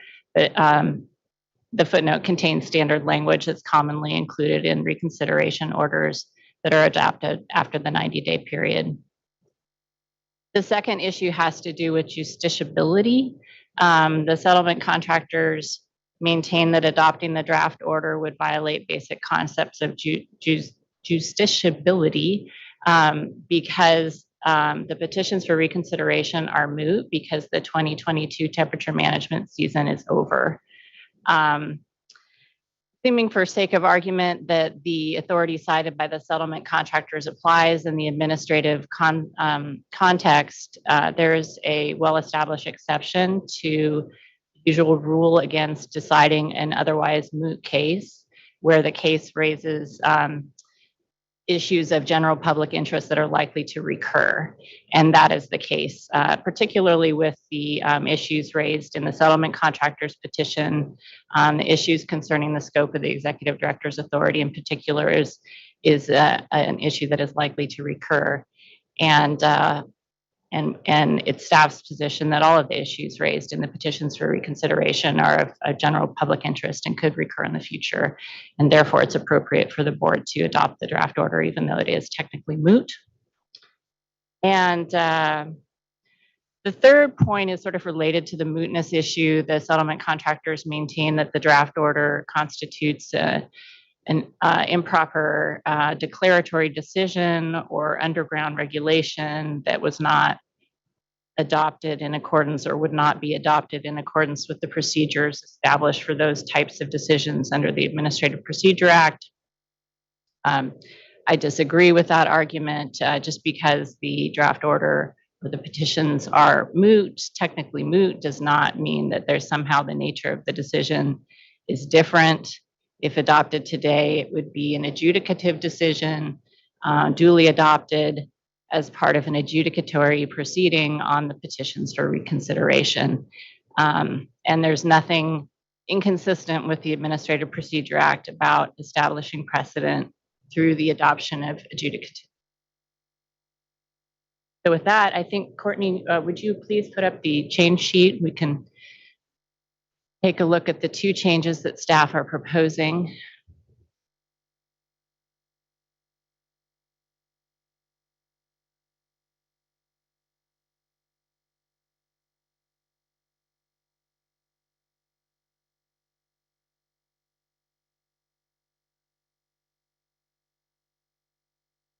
Thank you. So the first proposed change is at the end of section 2.9 of the draft order on page 19.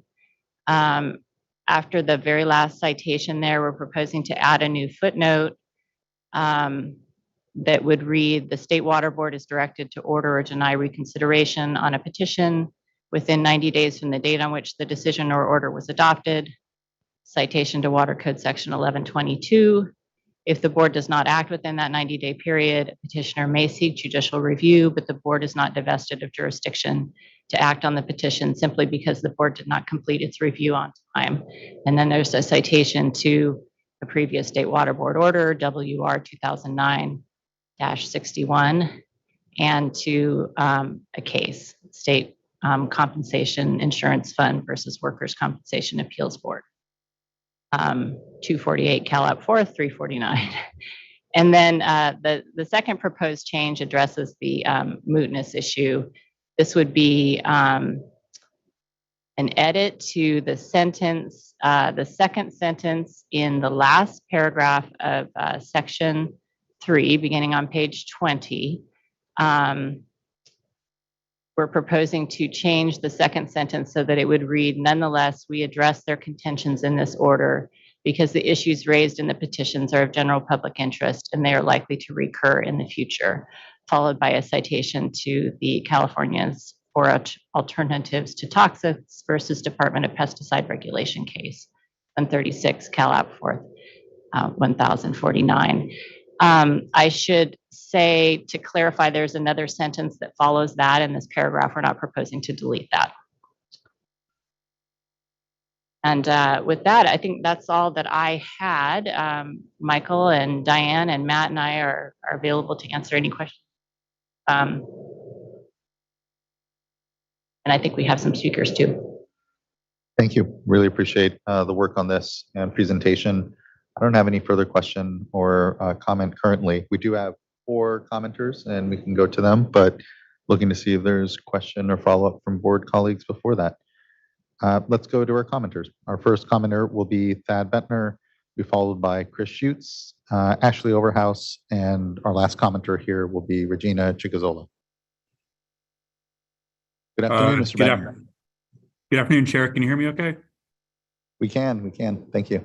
Thank you for the opportunity to comment today. This timing is perfect. I just finished up a meeting of our Sac River Science Partnership, which, is a group of us really committed to trying to better understand, particularly winter run on the Sacramento River, and how we can look at science to really improve where the species is at. So, again, welcome the board and staff's participation in that effort as well. First, I just want to thank you for providing the opportunity to publicly address the board regarding your draft order for the petition for reconsideration. And just for me, I'm just a manager of the Glen Cluse Irrigation District, one of the settlement contractors. I'm not counsel, so I can't specifically speak to some of the legal issues that have been raised, but really just want to provide more of a practical response and consideration for the board to review. We acknowledge that the board staff have put considerable time and effort into responding to our petition, and we really appreciate that. However, we worked pretty hard last year on operations for 2022, which was a very tough year for us as contractors and our growers. We only received an 18% water supply. We fallowed 350,000 acres out of 400,000 acres. It was a huge economic impact to our communities, to our local environment, to the refuges that we serve, et cetera. And also had disastrous impacts on the winter or the fall run salmon, just because temperature could not be provided to them either. And really, we tried to work through the process with your board, with your staff, with the EPA to get to an operational scenario last year that worked for all of us. And really, we would have rather tried to resolve any differences by the time that the temperature management plan expired in October 22. So, it's really challenging to sit here, almost a year later and have to be readdressing these issues when, again, based on the comment letter we provided, we think the issues now are moot. Currently we sit in a situation this year where we have Shasta Lake is full. Likely it will be spilling going into this winter. We'll have another full Shasta reservoir, even with a decent winter next year. Temperature management is assured for this year. Again, we're hoping for a good operations on the river, and particularly focused on the 90-5 temperature requirements that really focus on winter run, and now focus on one life stage of winter run, particularly just when they spawn. We're seeing just the other beneficial uses not addressed and having severe impacts. And so, again, we're hoping that, as we go forward, as we look at 90-5, there's a lot more flexibility that we can see going forward. Again, we just see the draft order. It's completely unnecessary given the current conditions. And as I mentioned earlier, even your order says that the issues are moot at this time. So really not sure what we're trying to do here, other than continuing just to make 90-5 a challenging issue where really we want to try and find some constructive solutions. And to that end, I think we welcome an opportunity to collaborate with the board on 90-5. You know, we're looking at an order now that is 43 years old, or 33 years old, I'm sorry. You know, in that order, it was under a different Delta water rights order. It was under 1485, which had a different operational scenario in terms of how projects were operated, you know, and now with a lot more focus on protecting San Joaquin River fish and flows, we've seen that redirect impacts to the Sacramento River and its species in the river under 90-5.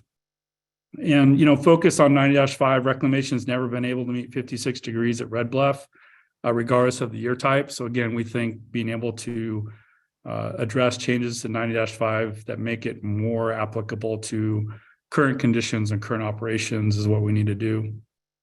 And, you know, right now, currently reclamation submits its temperature management plans year after year, and right now is complying with all other water rights.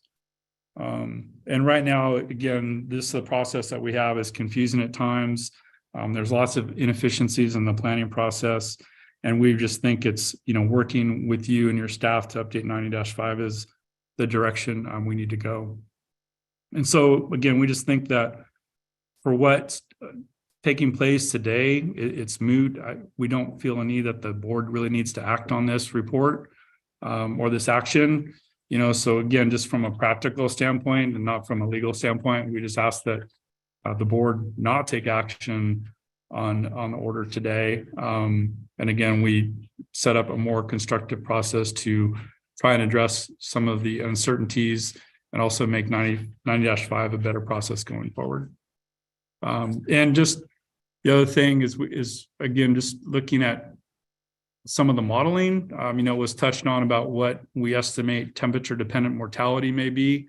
You know, I just want to point out that there's really no linkage between temperature dependent mortality and survival of juveniles leaving the Sacramento River system.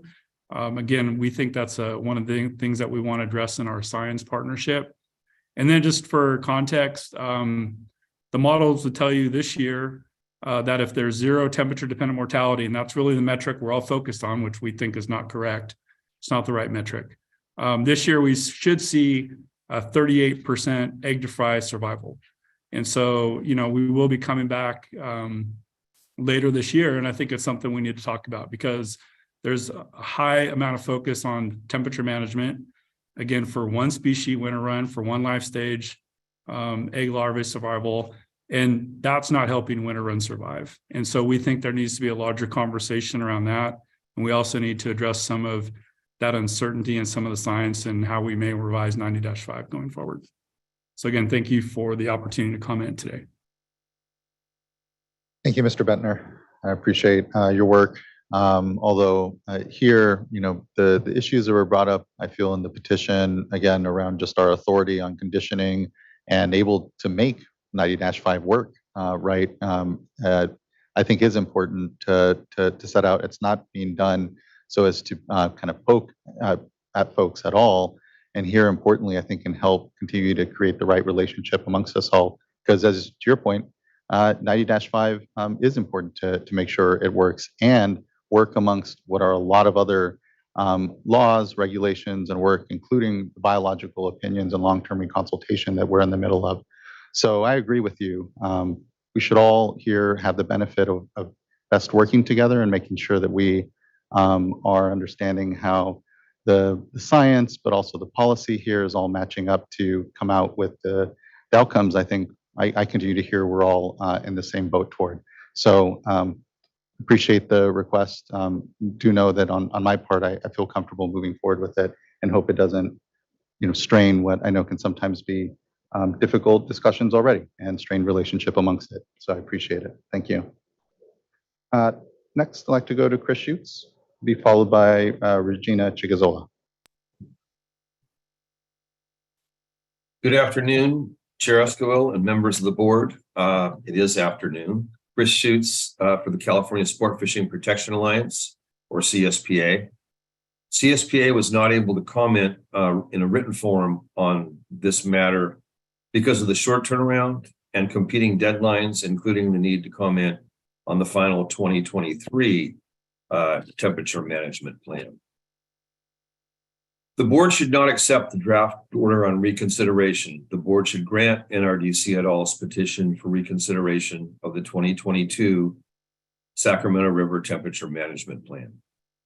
On page 21 of the draft order, it states, in this case, the record does not support conclusions that it would have been reasonable to reduce Shasta releases and CVP allocations even further in order to achieve lower TDM levels, taking into consideration the extreme drought conditions that existed in 2022, the need to supply water for human health and safety needs, and the already severe reductions in allocations to CBP contractors, including the unprecedented and significant reductions in allocations to the Sacramento River settlement contractors. There is no explanation or evidentiary support for this statement. Let's unpack it. First, achieving lower TDM levels is one goal, but not the only goal of the temperature management plan. There are other reasons to consider reductions in Shasta releases and CBP allocations, such as the effects on fall run and spring run Chinook salmon and the effects on carryover storage. Second, the experienced 2022 temperature-dependent mortality, the expected temperature-dependent mortality was 36 to 54% for endangered winter run, which had experienced very high mortality in 2021. This expected level of TDM alone made consideration of additional measures reasonable. Third, the draft order provides no basis for the factors that the executive director took into consideration or how she made her decision. The mention of extreme drought conditions and health and safety needs simply doesn't address how further reductions would have been unreasonable. The real issue here is the quote, unprecedented and significant reduction in allocations to Sacramento River settlement contractors. And the draft order provides no explanation, evidence, or analysis for the decision that an allocation of 18% was the right number. The only reasonable explanation for what was reasonable according to the draft order is that what Reclamation proposed was reasonable and what Reclamation didn't propose was not reasonable. I remind you that in 2021, when CSPA said 5,000 CFS summer release from Shasta was reasonable, the board said it wasn't reasonable because Reclamation said it wasn't reasonable. Nor is there any explanation in the draft order why alleged reductions to Sacramento San Joaquin River exchange contractors in 2022 was unreasonable. Again, Reclamation simply did not propose them. Order 90-5 requires more from Reclamation than the statement of its conclusions and more from the State Water Board than the acceptance of Reclamation's conclusions. The draft order says on page 16 that reductions in summer release from Shasta to 4,000 CFS were not reasonable because, quote, agency staff were not confident that temperature control could be maintained consistent with temperature model results with releases below 4,500 CFS during the hottest months of July and August, end quote. There is simply no evidentiary support for this conclusion.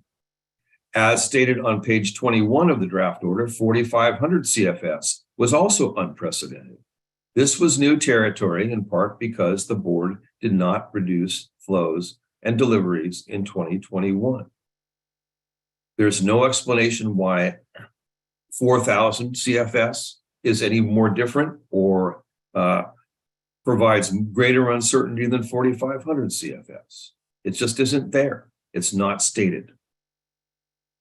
The draft order suggests on page 22 that NRDC et al. Propose reducing risks to winter run salmon in order to protect spring run and fall run salmon.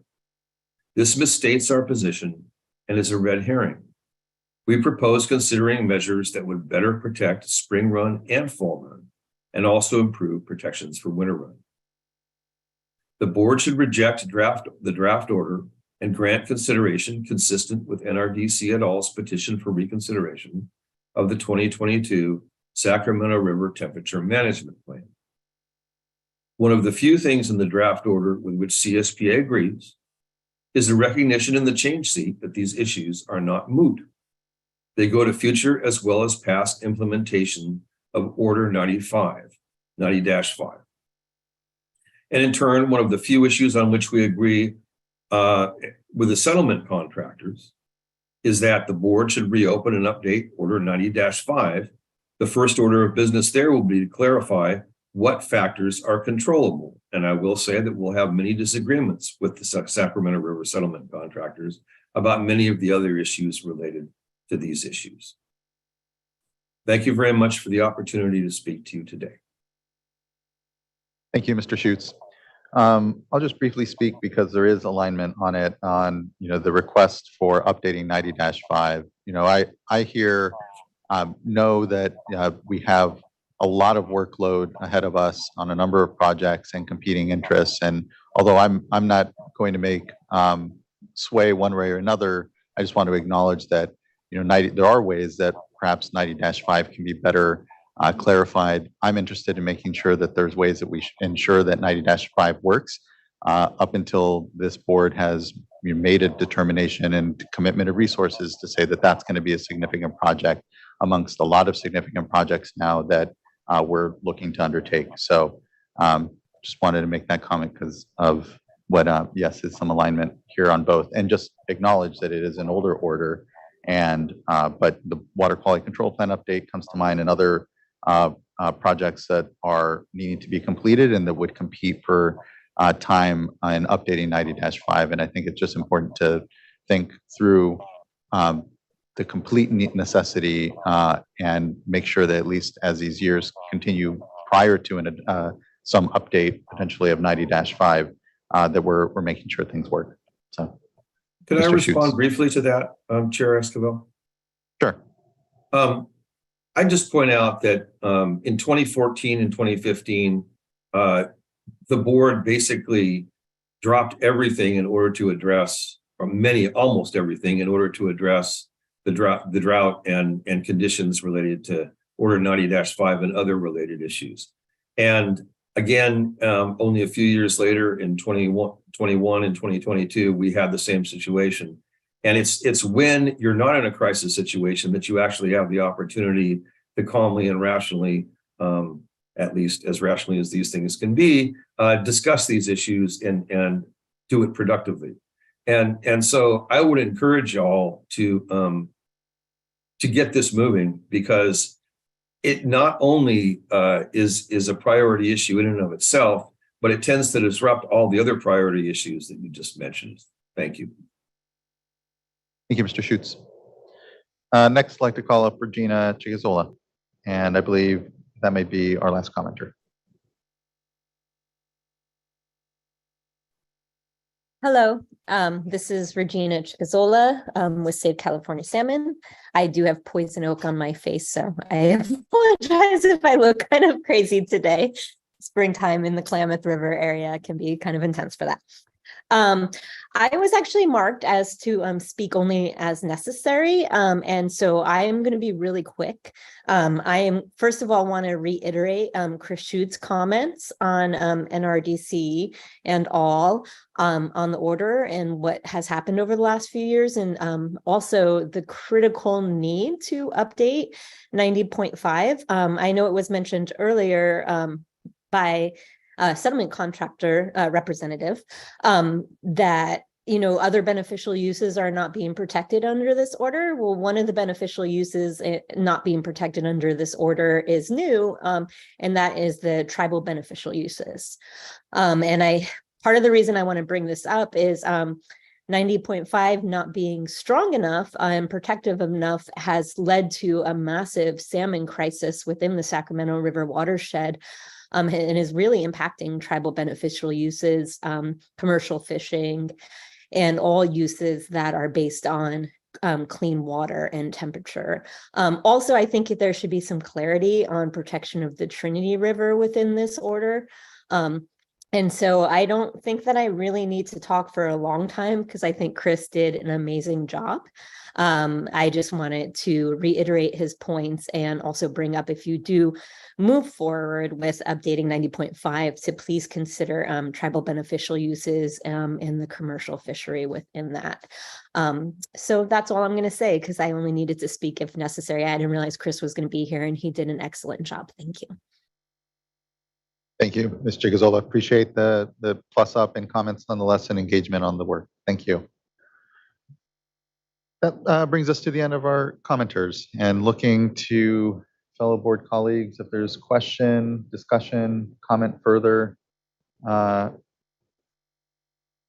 a motion.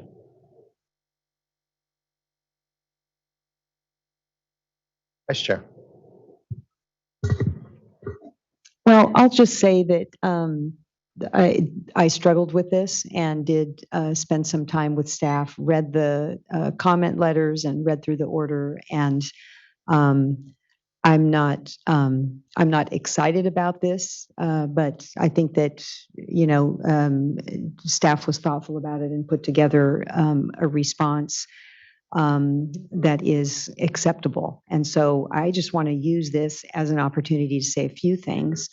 First of all, the length of time concerns me, but I absolutely recognize that the team that worked on this order is trying to juggle a lot of things. But Chris Schutz, made a very good point. The time to be dealing with these issues actually is, not during the crisis, but in between the crises. And so this isn't really, the ideal forum to talk about ways that we could move forward with either an updated plan or looking at better management within the context of 90-5. I know there's the Sacramento River Temperature Task Force group and the meetings that they have. Then there's, the group, the science partnership that Thad Bentner was talking about. So I would welcome an opportunity for an updated briefing on things that we could do in the meantime between now and the time that 90-5 is updated.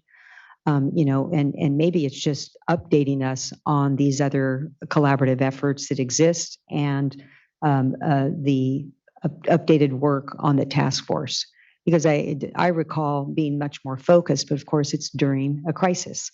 And that's when we have, very limited tools. So anxious to hear staff's thoughts on this. Welcome, stakeholder input as well. Always looking for opportunities for us to improve, which I think, that's what we've tried to do with the ongoing drought actions. But again, focusing on the in-between opportunities where we aren't so rushed. And with that, I'll make a motion for adoption of the order with the change sheet. Thank you, Vice Chair. I don't know if Ms. Riddle, you wanted to respond to anything that the Vice Chair said. Yeah, I can say that there are efforts underway to look at temperature management on the Sacramento River in the context of the biological opinions and the reconsultation process that is taking place there.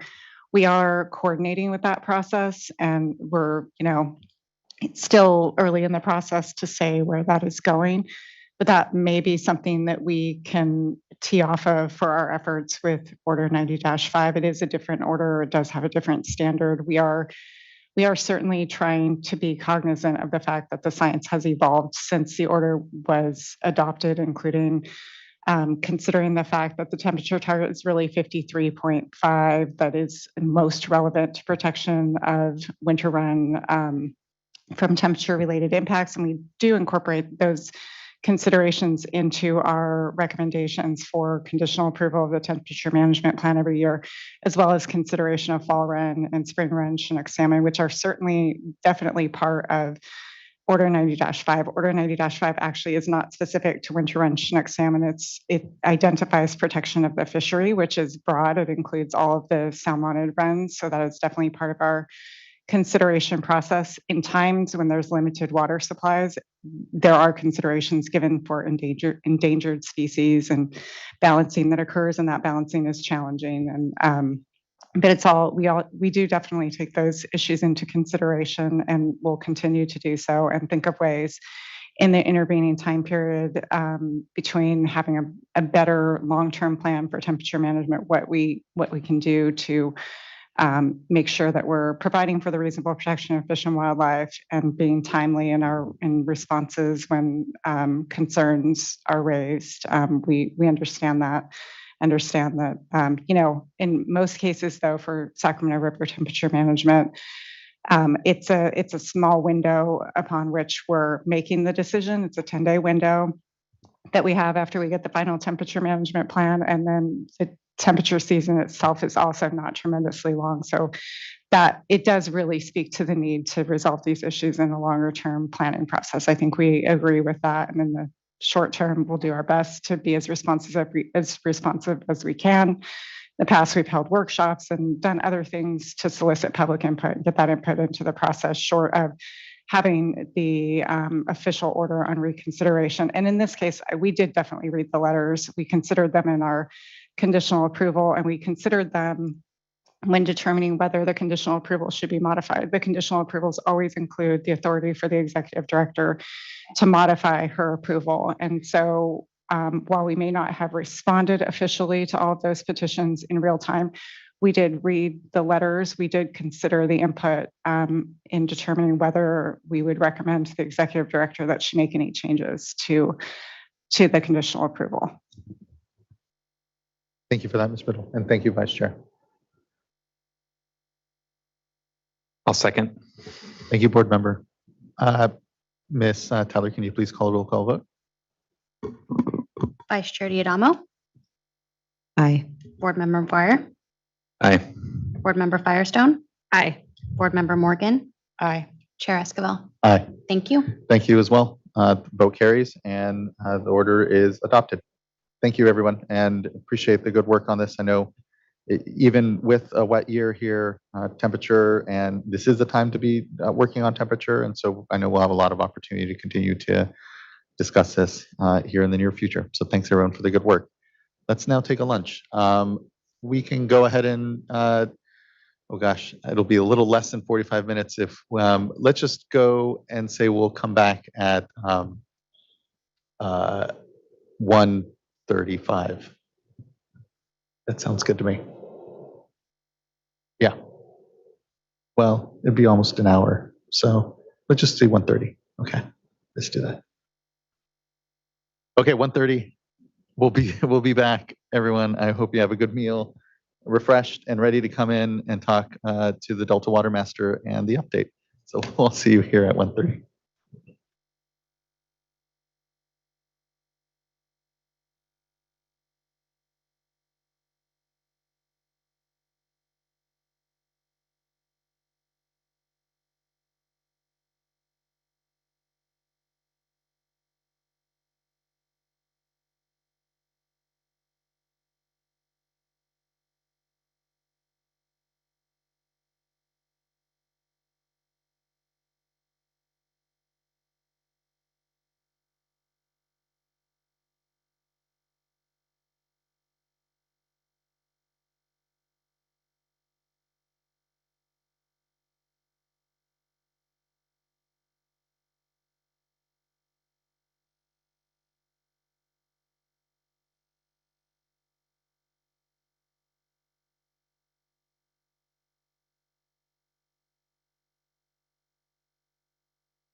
Yeah.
All right, everyone. Hope everyone had a great lunch. Glad to be back here now. Moving on to items number 10 and 11. And we have here our Delta Water Master here to provide his update. It's good to see you, Mr. Ziegler. Mr. Chair, members of the board, happy summer solstice, and it's nice to be with you this afternoon. A happy summer solstice for those who celebrate. Yes.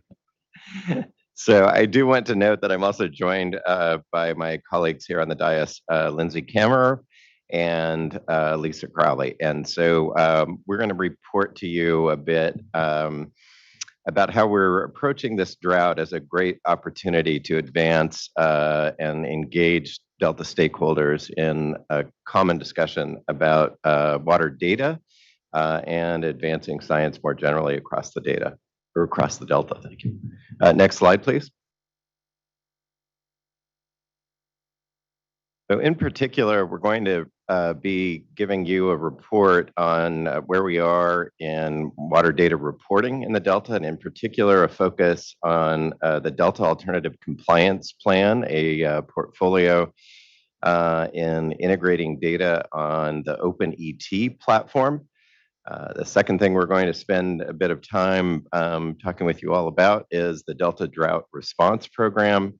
And finally, and together with Dr. Larson, talking a bit about science integration in the Delta and bringing wider stakeholder engagement into Delta science and planning processes.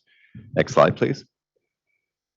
This slide is particularly interesting and I think is a great framing of the importance of integrating data in the Delta Alternative Compliance Plan program. And I do want to take a moment to give credit to my predecessor, Michael George, in the time and effort he spent over years in bringing about a better socialization of science metrics in the Delta and gaining participation in water data reporting. And what you can see here is prior to the adoption of Senate Bill 88 in 2015, the Delta was really a laggard. And in fact, we have now gone from worst to first in thinking about sophisticated water data reporting in the state. And really this serves as an important model and a module underscoring the importance of the board's efforts in updating the RIMS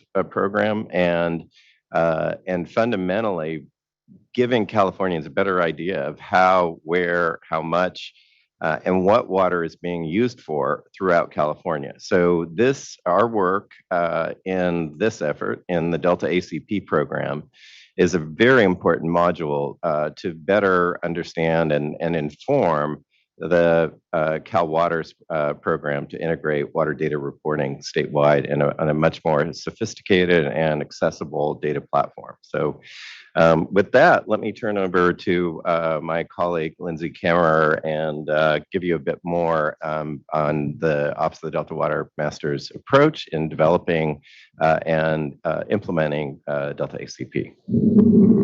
Thanks, Jay. And as you do that, just want to acknowledge and thank Lindsay for just the incredible work. To your point, Mr. Ziegler, this work is fundamental to the Upward Project, to the success of really seeing our first opportunity to have such a significant investment in a new water rights data system. And this is the pilot ground. This is the test ground. Both in the way that we should be approaching water right holders and also the technical side. And you, Ms. Kammerer, have been so important to that I just want to really acknowledge that and look forward to the deep dive into some of the work. Definitely. Thank you, Chair. Next slide, please. The Delta Water Master's Office is enforcing SB 88 diversion measurement reporting requirements for reports filed this year. There are 3 methods to comply with SB 88 requirements in the legal Delta. First, users can be in strict compliance by installing metered devices. They can comply by having an individual alternative compliance plan that relies on OpenET calculations, or they can participate in the Delta Alternative Compliance Plan that also relies on OpenET calculations. OpenET was selected as the most reliable, open, and transparent way to measure consumptive use as a part of alternative compliance. The consortium group continues to meet and track progress of the Delta ACP implementation and also continues scientific experiments about diversions in the legal delta. Next slide, please. Membership of the consortium includes varied in-delta interests, including state and federal agencies, water districts, water wholesalers, and environmental nonprofits.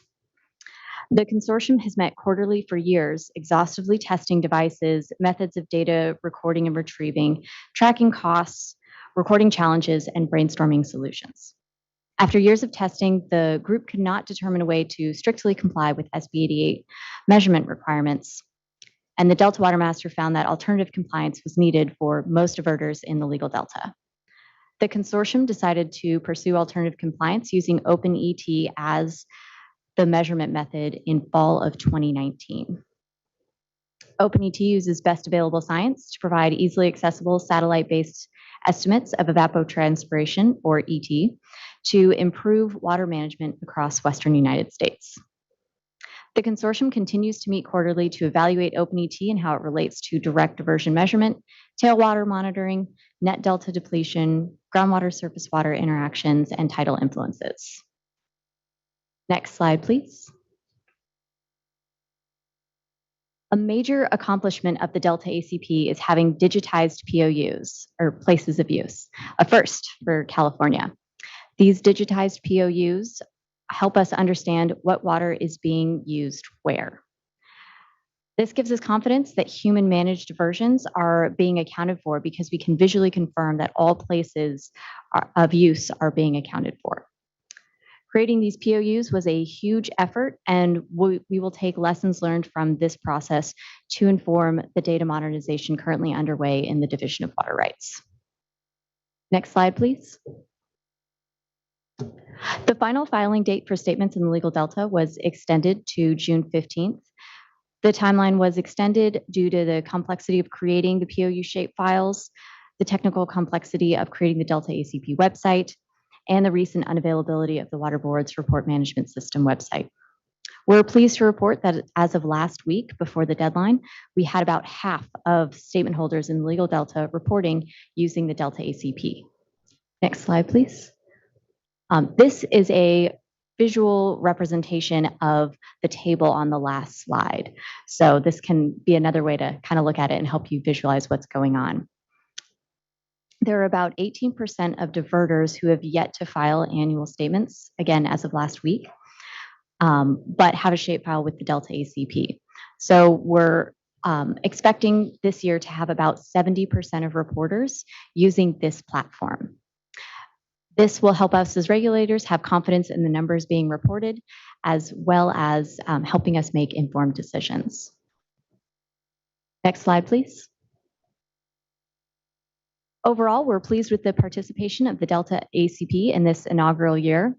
Our office is continuing to do extensive outreach to legal Delta diverters and confirm that they're in compliance with SB 88 regulations, and if they're not, to help inform them about how they can be in compliance.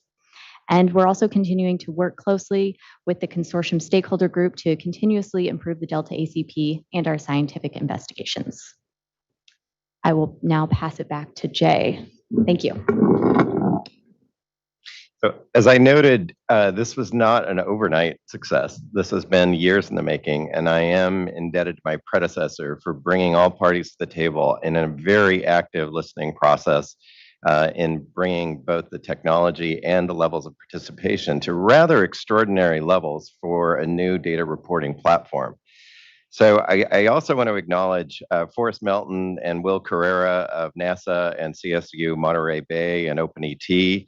Additionally, EDF, Robin Grimm, Garsha Ahmadi Abraham, a team from Desert Research Institute, and then fundamentally participants in the Delta, Brett Baker, Dante Namalini Jr., John Herrick, Dean Ruiz of the Central and South Delta Water Agencies, provided extraordinary financial leadership and support to create and engage Delta stakeholders, building the website, digitizing place of use shape files, communicating with diverters, navigating the administrative process of creating an alternative compliance plan with the Office of the Delta Water Master, and building and integrating fully APIs, OpenET into the board's RMS reporting system. So finally, the Water Data Consortium, Water Board staff, including Sanjit Singh, Kiran Kesaridi, Alex Talpasanu, Evan Levy, Tanu Malhotra, Joran Kreis, and others within the Division of Water Rights and Information Technology worked tirelessly in this effort. And finally, Jordan Harding and Will Carrera at Habitat 7 spent many late nights working with stakeholders to successfully launch the website and help people build shapefiles in the process. So the Delta ACP would not exist as it is today without the involvement of all of these stakeholders, and we're in their debt, and just frankly, feeling very excited about our ongoing science process to further build upon our work in OpenET, to apply OpenET to other water use metrics in the Delta, and align it with direct diversion reporting, other studies looking at differentials in geography and elevation in the Delta as it affects water use and consumptive use calculations. And just better understand and come to a common baseline about consumptive use in the Delta, which will benefit all stakeholders in the system. So with that, I would actually like to go to the next slide and turn to Lisa Crowley for a report in applying OpenET within the Delta Drought Response Program. Lisa? Thank you, Jay. So the Delta Drought Response Pilot Program, also known as DRIP, was first initiated by the boards of the 3 Delta water agencies in spring 2021 in response to continuing extreme drought conditions, and also an attempt to identify potential water savings within the legal Delta. The goal of the program is to incentivize ag water users in the legal Delta to take actions expected to reduce crop consumptive water use, while also collecting data to support more targeted water conservation and water quality protection actions during future droughts. The pilot program is funded by the Department of Water Resources and administered by the Delta Conservancy, with support from other state agencies like our office, the Office of the Delta Water Master, California Department of Food and Ag, and also UC Merced and the University of California Cooperative Extension. Similar to the Delta ACP, as Jay mentioned, DRIP also heavily relies on evapotranspiration data collected through OpenET. Last year was the first year of the pilot program, and it consisted of 33 grants covering just over 8,800 acres. Farmers were paid $900 per acre to carry out different drought abatement actions, including deficit irrigating their crops, not planting their normal cash crop, or shifting their crop type to another one that requires less water. In the beginning, farmers estimated this program could bring 22,000 acre-feet in water savings in the legal Delta. However, through our analysis, we found that water conservation estimated closer to 15 to 25% of that amount, no more than a quarter of what was originally estimated.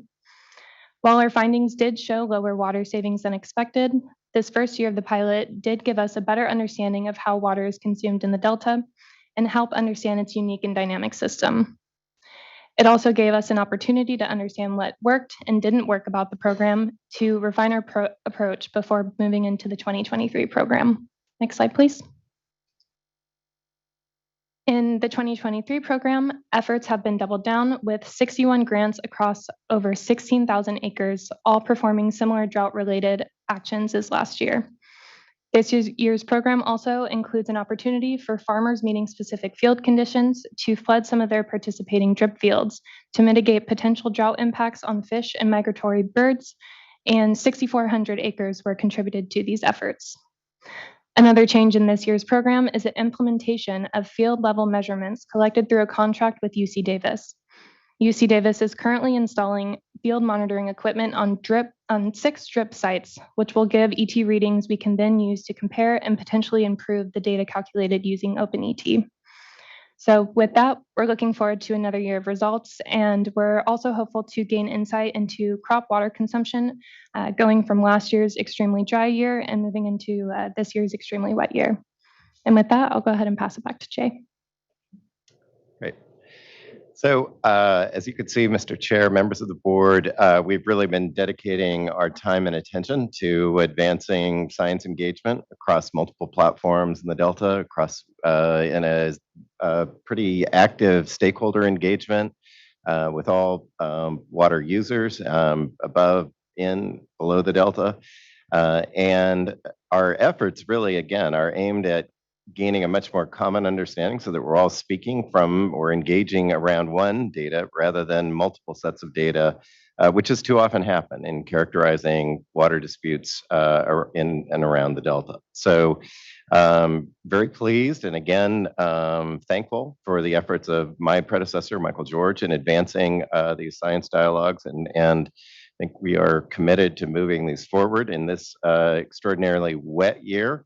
We've also begun a cross-agency engagement in thinking about where are there multi-benefit projects across the Delta that work for flood, for water quality, for habitat values, for recreation, for human health and safety concerns with regard to harmful algal blooms. And so we're looking at how we've begun an informal multi-agency process to deliberate about where are the low-hanging fruit, where are those projects that really do represent potential for near-term Delta investments that make sense and that can serve as a place where all water stakeholders can come together and actually agree that they support these investments and which could potentially be funded in a climate, water, and resilience bond for the 2024 ballot that is under current discussion in the legislature and with the administration. So could we go to the next slide, please? And so I want to again thank you, Chair, members of this board for your engagement in the Delta. Thank you for coming out, looking at some potential projects and some works in progress across the Delta, deepening the dialogue with Delta water agencies and stakeholders. And I look forward to more of that in the months ahead. Additionally, I'm enjoying the opportunity to work with the Delta Stewardship Council and Laura Larson, the chair of the Delta Science Program, in advancing common objectives for science and the application of social sciences as we think about how we gain improvements, how we build consensus, first around science and answer all the questions out there and deepen our science engagement to get to that level of dialogue where we really can have a more open discussion about where we are concerned about the data and where we are actually aligned, and then how we use the data to inform more sustainable water management decisions consistent with water rights and other objectives in the Delta. So with that, we could either take questions now or we could move to Dr. Larson's presentation and take questions after that. I do just want to just follow up and again express my great thanks. When I think of this work, the alternative compliance plan, the work with OpenET, the years that alone, that tool, that ensemble of models has taken to come to fruition, it's exciting. This is all, I feel, a very quiet success, especially when you consider here that we already have 70% of the folks in the Delta that are participating in a first year. And to your point, it's been because of a lot of groundwork that's been laid out there. And because it's a real kind of nexus of a number of moments that we all have the opportunity to take advantage of. These last years have yet again shown us how critical it's going to be to have tools that wed us to the same reality, and hopefully here help support decision making that has to happen in a way that we all see the same thing. And just appreciate that again, OpenET has been a model of that. It hasn't just by any means been something developed here in California. It's a real West-wide project with others like I know Environmental Defense Fund and others that have played a real leadership role in helping bring growers together around the project as well. That's really important here because the trust, as you all well know, is so foundational to be able to really get folks to see it as a tool that benefits themselves, and then the added benefit of being able to bring us better together into a system of decision making and information ultimately, that brings us into the century, that is lower cost, that is satellite based, and that can be the basis for, I know, continued good work. As you said, it's not just in the Delta that this can be a tool, but I think similarly, you need this sort of ground truthing that's going on with the pilot project. And that's where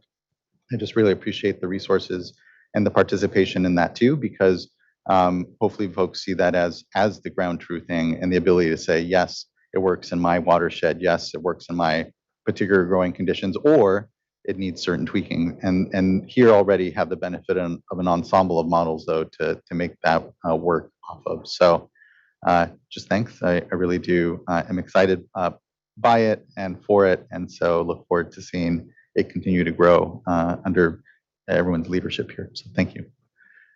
Board members, anything else before we hear Dr. Larson? And we can pivot to Dr. Larson's presentation and have further discussion. Thank you. Thank you. So it feels like it hasn't been that long since I've seen you all. I think this is a smaller interval than usual for my quarterly report. And if we could get the slides up, that would be great. And I'm just going to build on some of the things that Jay Ziegler said about the importance of social science and social science research. And one of the briefings that I had earlier this week was on the team that has been analyzing some of the results that have come in from the Delta Residents Survey, the inaugural Delta Residents Survey, which went out this past January. And I'm not at liberty to talk about those results yet because they're still quite raw, but it was very clear to me just to see how this sort of information can be incredibly powerful in helping us tailor our messages and communicate to different communities within the Delta and understand who and what they trust for scientific information. So more to come on that. Next slide. So there are a few things that I'm going to cover in this report today. And the first is about a really exciting opportunity to get new projects funded, perhaps some of the types of projects that could help us understand what happens as we experience this whiplash between drought years and incredibly wet years. And then I'll provide a brief recap on some of our more recent workshops and seminars. A quick news item is that the Delta Breeze newsletter was released in the last quarter, so I'll highlight that. And then if time permits, I'm going to do a brief research spotlight on an article that came out recently that is relevant to understanding effects of salinity and changes in salinity within the Delta. So next slide. So the first thing I'm going to report on is the Delta Science Research Proposal Solicitation, which is going to be open to receiving proposals by the end of this year. We currently have a draft version of the solicitation out for public comment. So I'm just going to give you a few highlights of what's new this time around. As background, one of the core functions of the Delta Science Program is to fund scientific research that is needed to support management decisions within the Delta. And we have aimed to release these solicitations approximately every 2 years. So our last one was the 2021 proposal solicitation. What's new about this solicitation is that all projects need to be responsive to the most recent Science Action Agenda. It's only new in the sense that it is the most recent Science Action Agenda since we've always solicited research that's responsive to the SAA. But one of the things that we're trying as a bit of an experiment this year is to really emphasize the need for funding social science and interdisciplinary projects that have a substantial social science component. And this is just in recognition of the fact that there's been a dearth of this research for so many years in comparison to biophysical research. So projects with a substantial social science component will be eligible for additional points within the review process, but that doesn't exclude projects that don't have social science components either. Projects are also required to submit a letter of interest from a Delta community partner, resource manager, or decision maker. And we're doing this as a way to help better align the research that we fund with management needs. So we're looking for actionable science that's useful to or has connections with the needs of agencies, decision makers more broadly, and Delta communities.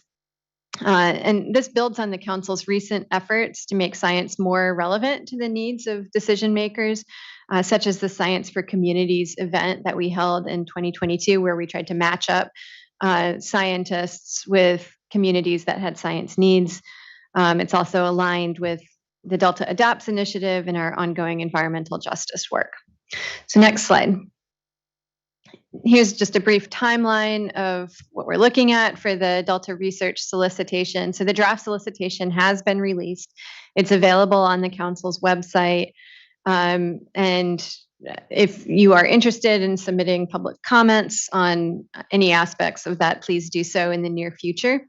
The solicitation will open in fall, early fall of 2023. And we have a deadline for submitting letters of intent that need to outline the community partnerships that will be invoked in the projects by October 2023. The proposals will be due by December of this year, and then there's a rigorous review process, and the awards will be announced in May. And we anticipate that projects will begin in July of 2024. Next slide. So this just talks a little bit about the different stages of the review process. So the letter of intent that's due at the end of October will undergo an internal pass-fail review process. And basically what we're looking for there is the project really aligned with the science action agenda? Is it appropriate?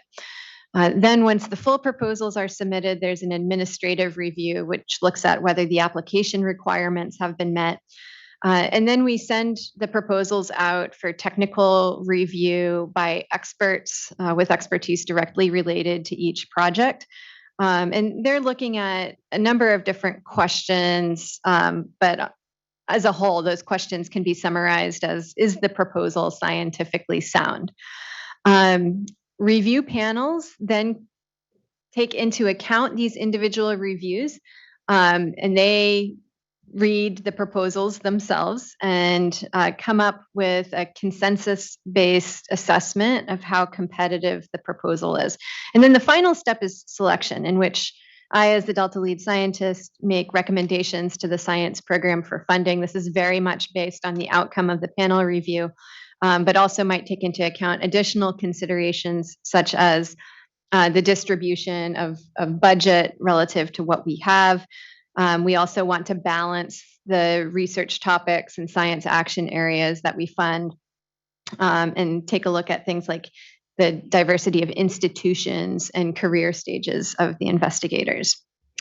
So next slide.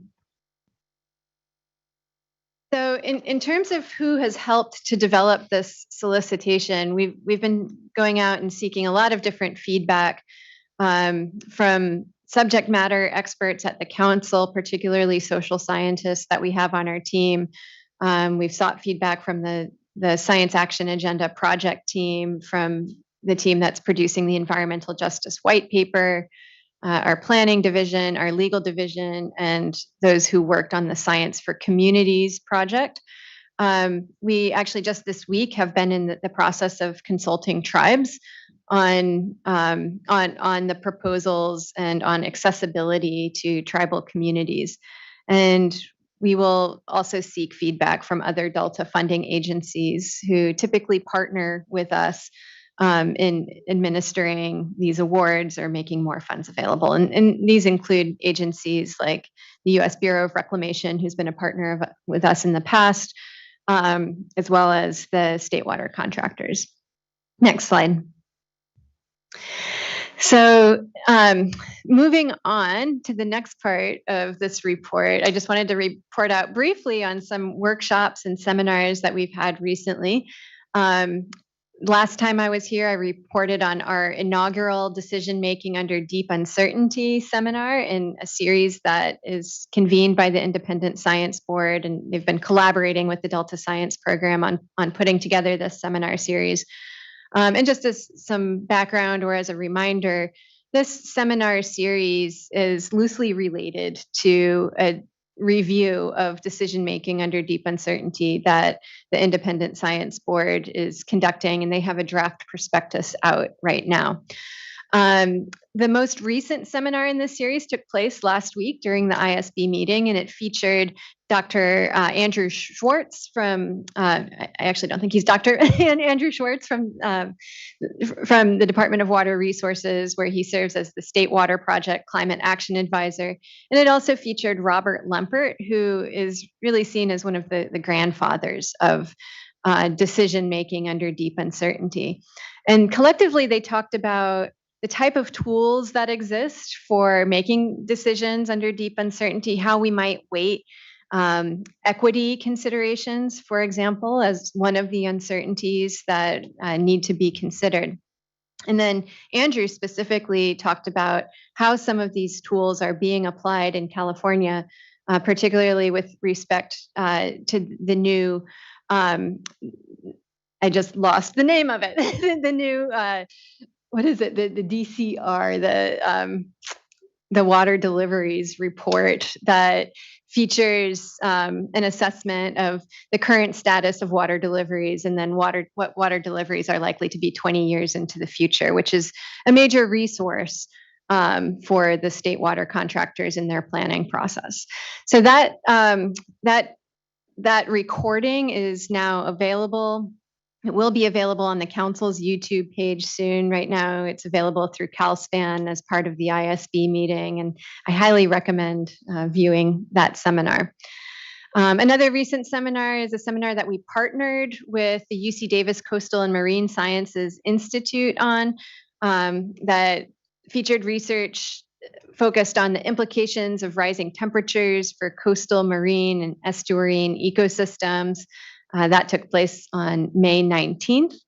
And all of the meeting recordings should be available at that link in the near future if they are not right now.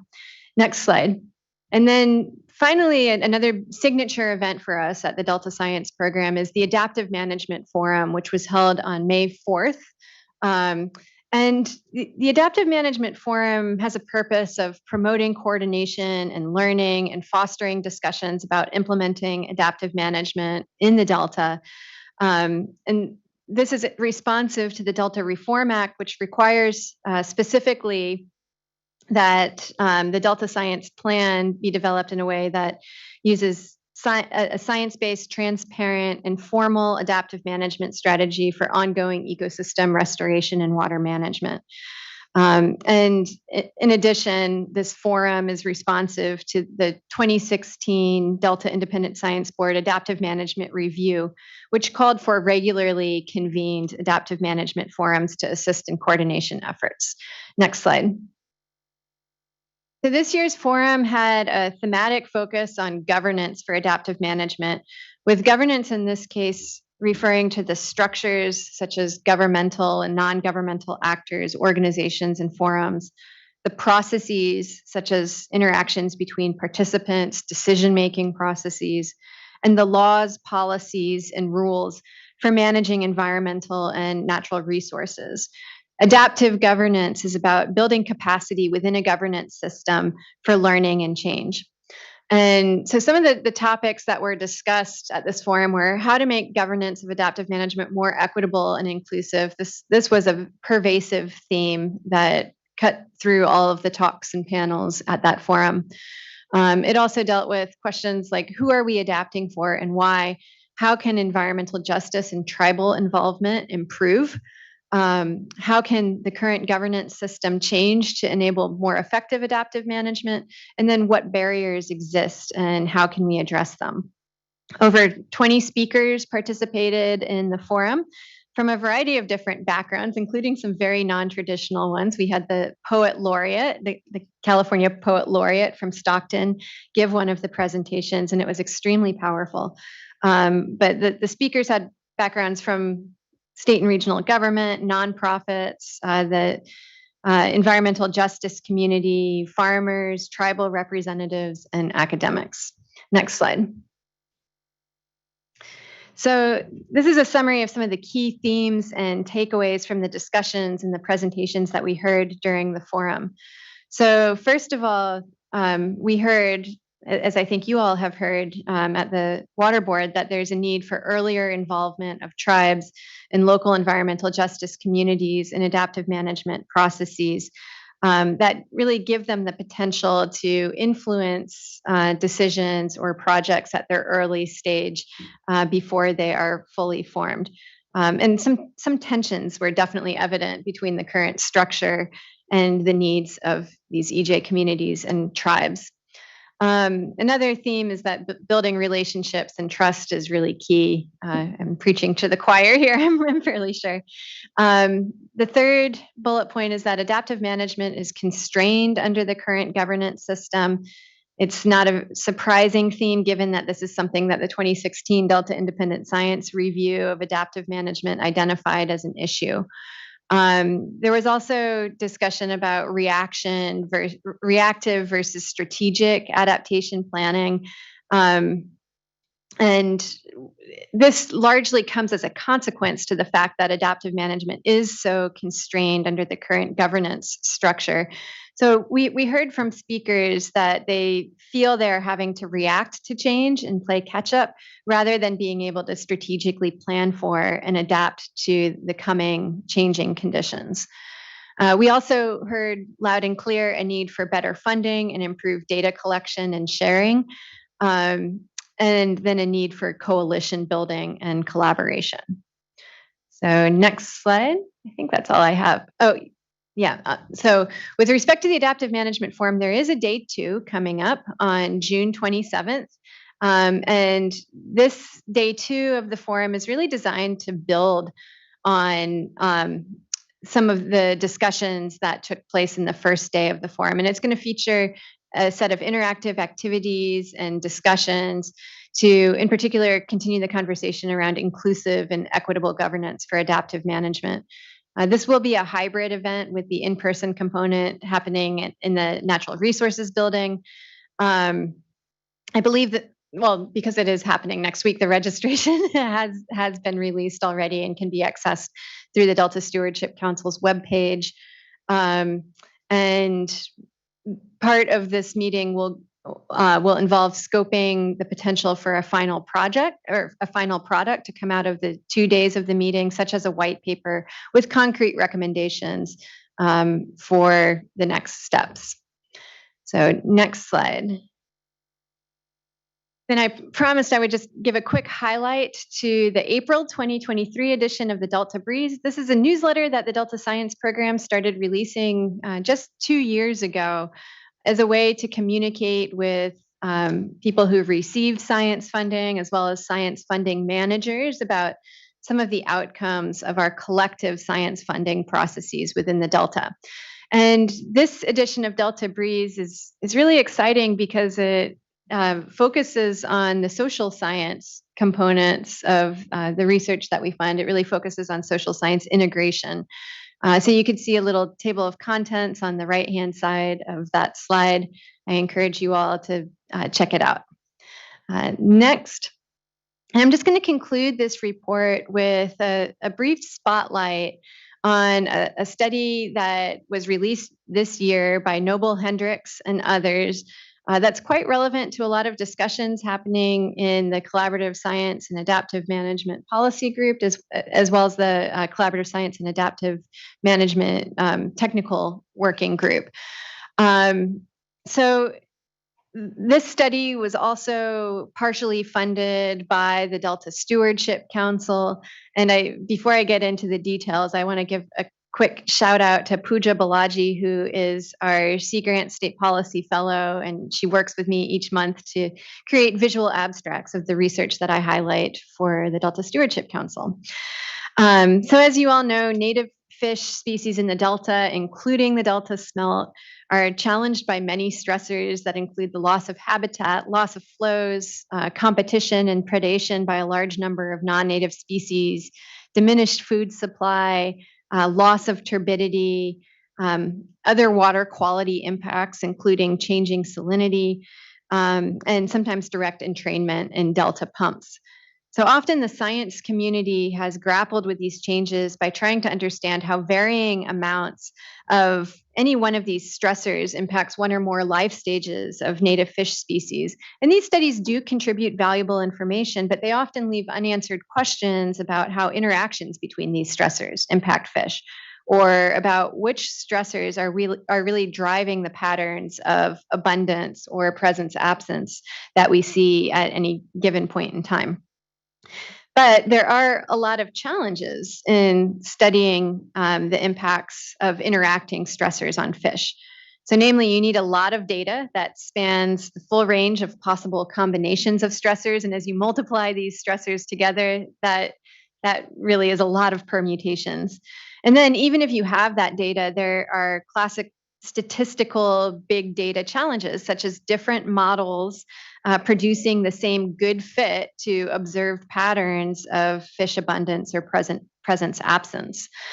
Few synthesis studies have yet been done for all of these reasons, which is why the need to understand the interacting impacts of stressors is recognized as a priority science action in the 2022 to 2026 Science Action Agenda.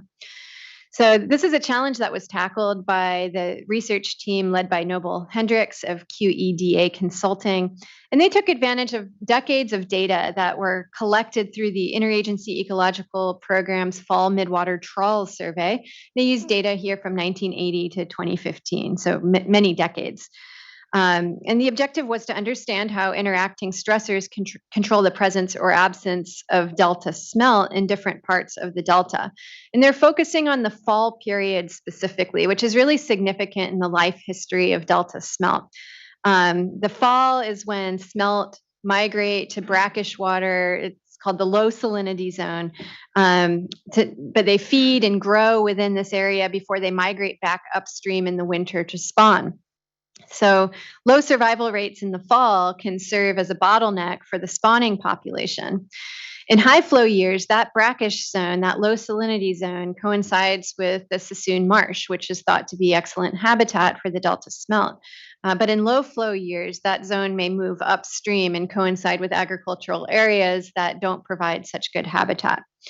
So with this understanding, the biological opinion for Delta smelt contains a target value for X2. So it's the location from the Golden Gate where the bottom salinity concentration is 2 parts per thousand. But recently, several studies have shown that X2 is only weakly related to Delta smelt abundance, which really calls into question its appropriateness here. And this was one of the challenges that this research team also sought to address. So the research team took a statistical approach here to evaluate how X2 and other stressors for Delta smelt control their fall presence or absence in different portions of the Delta. And they adopted what I think is a really innovative approach to deal with some of these classic big data challenges that I described earlier. So namely, they convened a large number of Delta smelt experts separately and had them generate hypotheses about how multiple variables that we have data for together may control whether Delta smelt are present or absent at a particular location. The research team then translated these different hypotheses that were formulated by experts into statistical models and tested them against each other by evaluating how well they predicted the presence or absence of Delta smelt on the test set of data. So what they found was really illuminating. In the 4 top performing models, X2 didn't appear in any of them. Rather, the salinity measured at the specific location where Delta smelt were sampled was one of the most important variables. So this isn't to say that salinity isn't important. It is important, but X2 really isn't representing the detailed pattern of how salinity moves through the Delta and influences Delta smelt habitat. one of the top 4 models was a much better fit to the data than the others, and it had only temperature and salinity. But one of the other models added slight predictive power when used in combination with that temperature and salinity model. And that model included water clarity, threadfin shad abundance, and an index representative of predation intensity. So namely, clear water diminished the likelihood of finding delta smelt in particular locations. We know that they like turbidity because it helps them evade predators. And threadfin shad also diminished the likelihood of finding delta smelt in particular locations. And it is thought to be a competitor of the delta smelt. Interestingly, smelt were more likely to be present when the predation index was high, which the research team speculated might just indicate that conditions that favor delta smelt might also favor their predators. But still, by far, the most important variables appeared to be temperature and salinity. And it's going to be interesting to see whether future biological opinions may take these new findings into account and move away from the X2 regulatory standard. In the meantime, since we are convening a team that is looking at trade-offs associated with different strategies for salinity management, this research product is one that we have our eye on in helping us to interpret how changing salinity patterns might influence delta smelt. So that is all that I have for you today. I'm happy to take any questions. Thank you so much, Dr. Larson. I appreciated that and appreciated the deep dive here into the work and the modeling here, given how important X2 is to so many of our discussions, and the thought of having something a little more sophisticated in some future time that helps better really identify the exact ways that we can grow the conditions, if you will, that smelt here best favor in a way that's a little less crude than just the X2 line would be great. But I imagine we're still a ways from implementation necessarily, but appreciate the glimmers of the more sophisticated way we could be thinking about the work here, certainly. Vice Chair, please. I have a question. Could we go back to that last slide? So I don't want to rely too much on the slide because you went over quite a bit more and that there were several different models. And so could we spend a little bit more time here? I want to, this will be something that I'll take with me, but maybe I should add some additional notes here because you were talking about the different models. So, and keep in mind, just don't have a science background. So keep it, as elementary as possible here. Sure. So I could go back and talk about what these different models mean. So there was, out of all these competing models that the investigators tested, which represent the different hypotheses that the teams of experts came up with, there was one model that had the best performance by far. And that was a model that just contained temperature and salinity, which both had strong effects on predicting the presence or absence of delta smelt. So delta smelt were associated with lower temperatures as well as low salinity at given locations. And this is during the fall again. So there was additional information that may be helpful that comes from looking at the other top 3 performing models. And in particular, like one of the things that they did is that the team looked at whether we gain predictive power by combining some of those top performing models. And the answer was yes. So when you took that best performing model and combined it with another one of those top 4 well-performing models, you could predict to a greater accuracy the presence or absence of delta smelt at a number of different locations through the delta. And so the variables that were included in that other model were the abundance of threadfin shad, which is one of the competitors to delta smelt, and that had what I would consider a moderate effect compared to the strong effects of temperature and salinity. Delta smelt also was moderately associated with high predator abundance, and that just that's a little bit counterintuitive because you might expect that where predators are high, delta smelt would be low. But I think that what this is reflecting is that we're just seeing that the conditions, the temperature, the water quality that favor delta smelt might also favor their predators. And then we saw a weak effect compared to all of the other effects associated with turbidity or water clarity. So delta smelt presence was associated with low water clarity, with turbid waters. So does that address your question? Yes, that helps. And then what about the time frame? Because so they're going back, how far back and at what point? I mean, we've had some really unique periods here within. That's true. The most recent drought in particular with high temperatures. And so their data that they used for this model is just 1980 to 2015. So it doesn't include almost all of the recent decade where we've been seeing these record high water temperatures, but it does include the 2015 drought. Mm-hmm. Okay. All right. And then has this been peer reviewed? Yes. It's in the journal Estuaries and Coasts.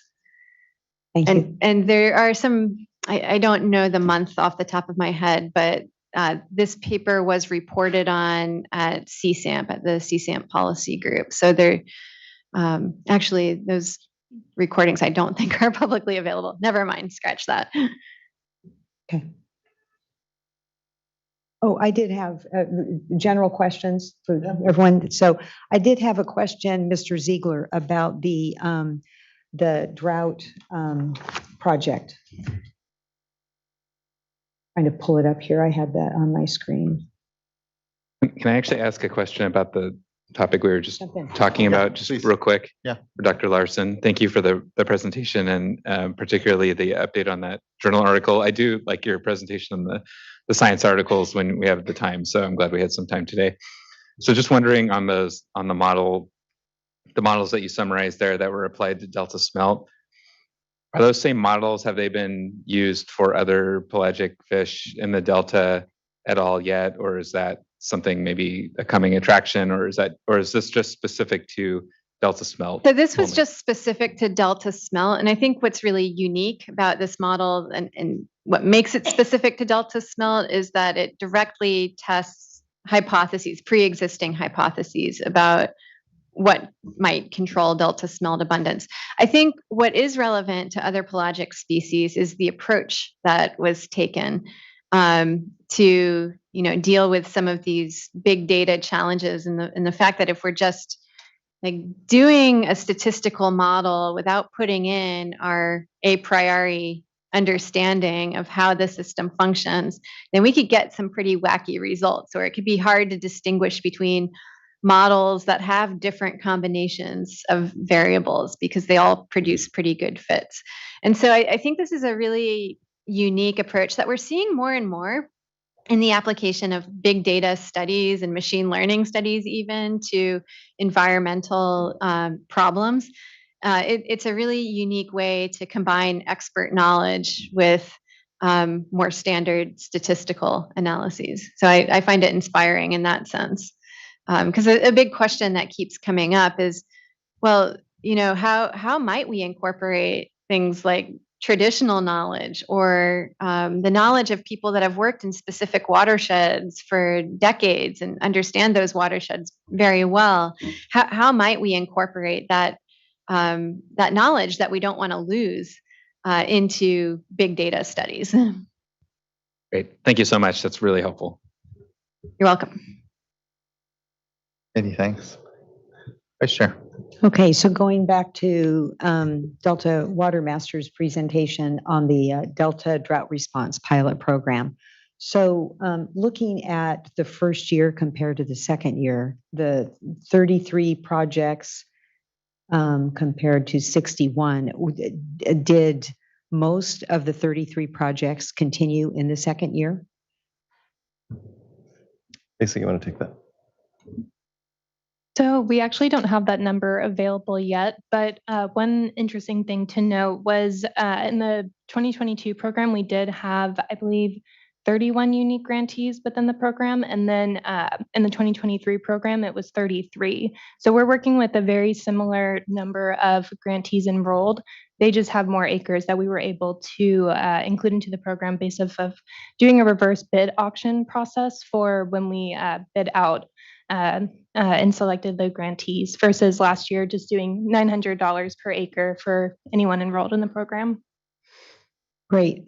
Go ahead. So I think another important and encouraging point of analysis in this is that the projects are distributed across the Delta. So we're seeing eastern, western, higher elevation projects, lower elevation projects. And so we can begin to kind of do the ET analysis as well as applying other data metrics to kind of better understand how water conservation practices actually produce water or not in the Delta. And so, and the variability by geography and elevation, I think will be really interesting. That was going to be my next question. Yeah, because I understood early on that maybe more of a focus on the upland areas, but that's good that you're spreading it out. And so the other question, looking at the program budget, so $10.8 million. And I guess there'll be a report coming out. So just trying to get a better sense of, what's worth, how much putting into it would be worth it for this type of effort. And I think that this effort should be encouraged to continue because there always seems to be a concern, especially in dry years, about what's going on with Delta water use. So I, for one, would encourage it regardless, but, it's a budget. And so in times of plenty, which is, I think the time frame in which the allocation occurred, but now we're in a different sort of budget cycle. And so looking for ways to evaluate in terms of water savings, but also, the number of acres and the amount of water savings and whether or not it was worth it. So looking forward to some sort of an evaluation along those lines. Yeah, I think we will actually, as Lisa noted, learn quite a bit in moving from an extreme drought year to an extreme wet year and how that affects the localized hydrodynamics in the Delta and, what the extreme change in sort of groundwater, surface water interaction is from last year to this year will certainly be interesting, and I think provide some other avenues and hypotheses for further exploration and thinking about how we actually translate water savings to more water in the Delta. Okay, thank you. Thank you, Vice Chair. I agree. It's really great work. And to your point, limited dollars ultimately. So what's helpful is that the project itself is reinforcing around ensuring that we're pursuing practices and having an accounting system here that's letting us best understand. And for me, what's going on in the basin. And I think for me, what's important as well is that it's really an approach and a process that other watersheds, I think of up in the Klamath or other places where similarly we need buy-in around certain activities. And if folks can really see that there are activities that you do see a lot more of a connection, a lot more of a response, if you will, when it comes to what's able to be kept in the basin, it lets all of us more wisely use what are very limited dollars for really important work. So just thank you, plus up on your points. Other board members, questions, comments, discussion? Okay, hearing none. And we don't have any further commenters, so just thank you. Really appreciate the update, the discussion, and look forward to what I know is a lot of work coming up in this next year. What comes to mind certainly is our critical projects like the water quality control plan update, but also just being in a different type of water year where we're doing just as much learning. It's just as relevant to all the drought work that's been done as well. And so just really excited by and fortunate by the continuum of work and the real momentum that I feel. And just thank you for hitting the ground running, Mr. Ziegler, and for the incredible work in the Office of the Delta Water Master to continue running through what has been a lot of work, I know, these last years that has brought us to this. So many, many, many thanks. All right, thank you. That concludes this item. These two items, we'll just say items 10 and 11, and brings us to the end of our agenda. We did board member reports yesterday, so we have nothing further to conclude on other than the fact that we do not have a board meeting on the 5th and 6th. Those are dates that we had been protecting for a while.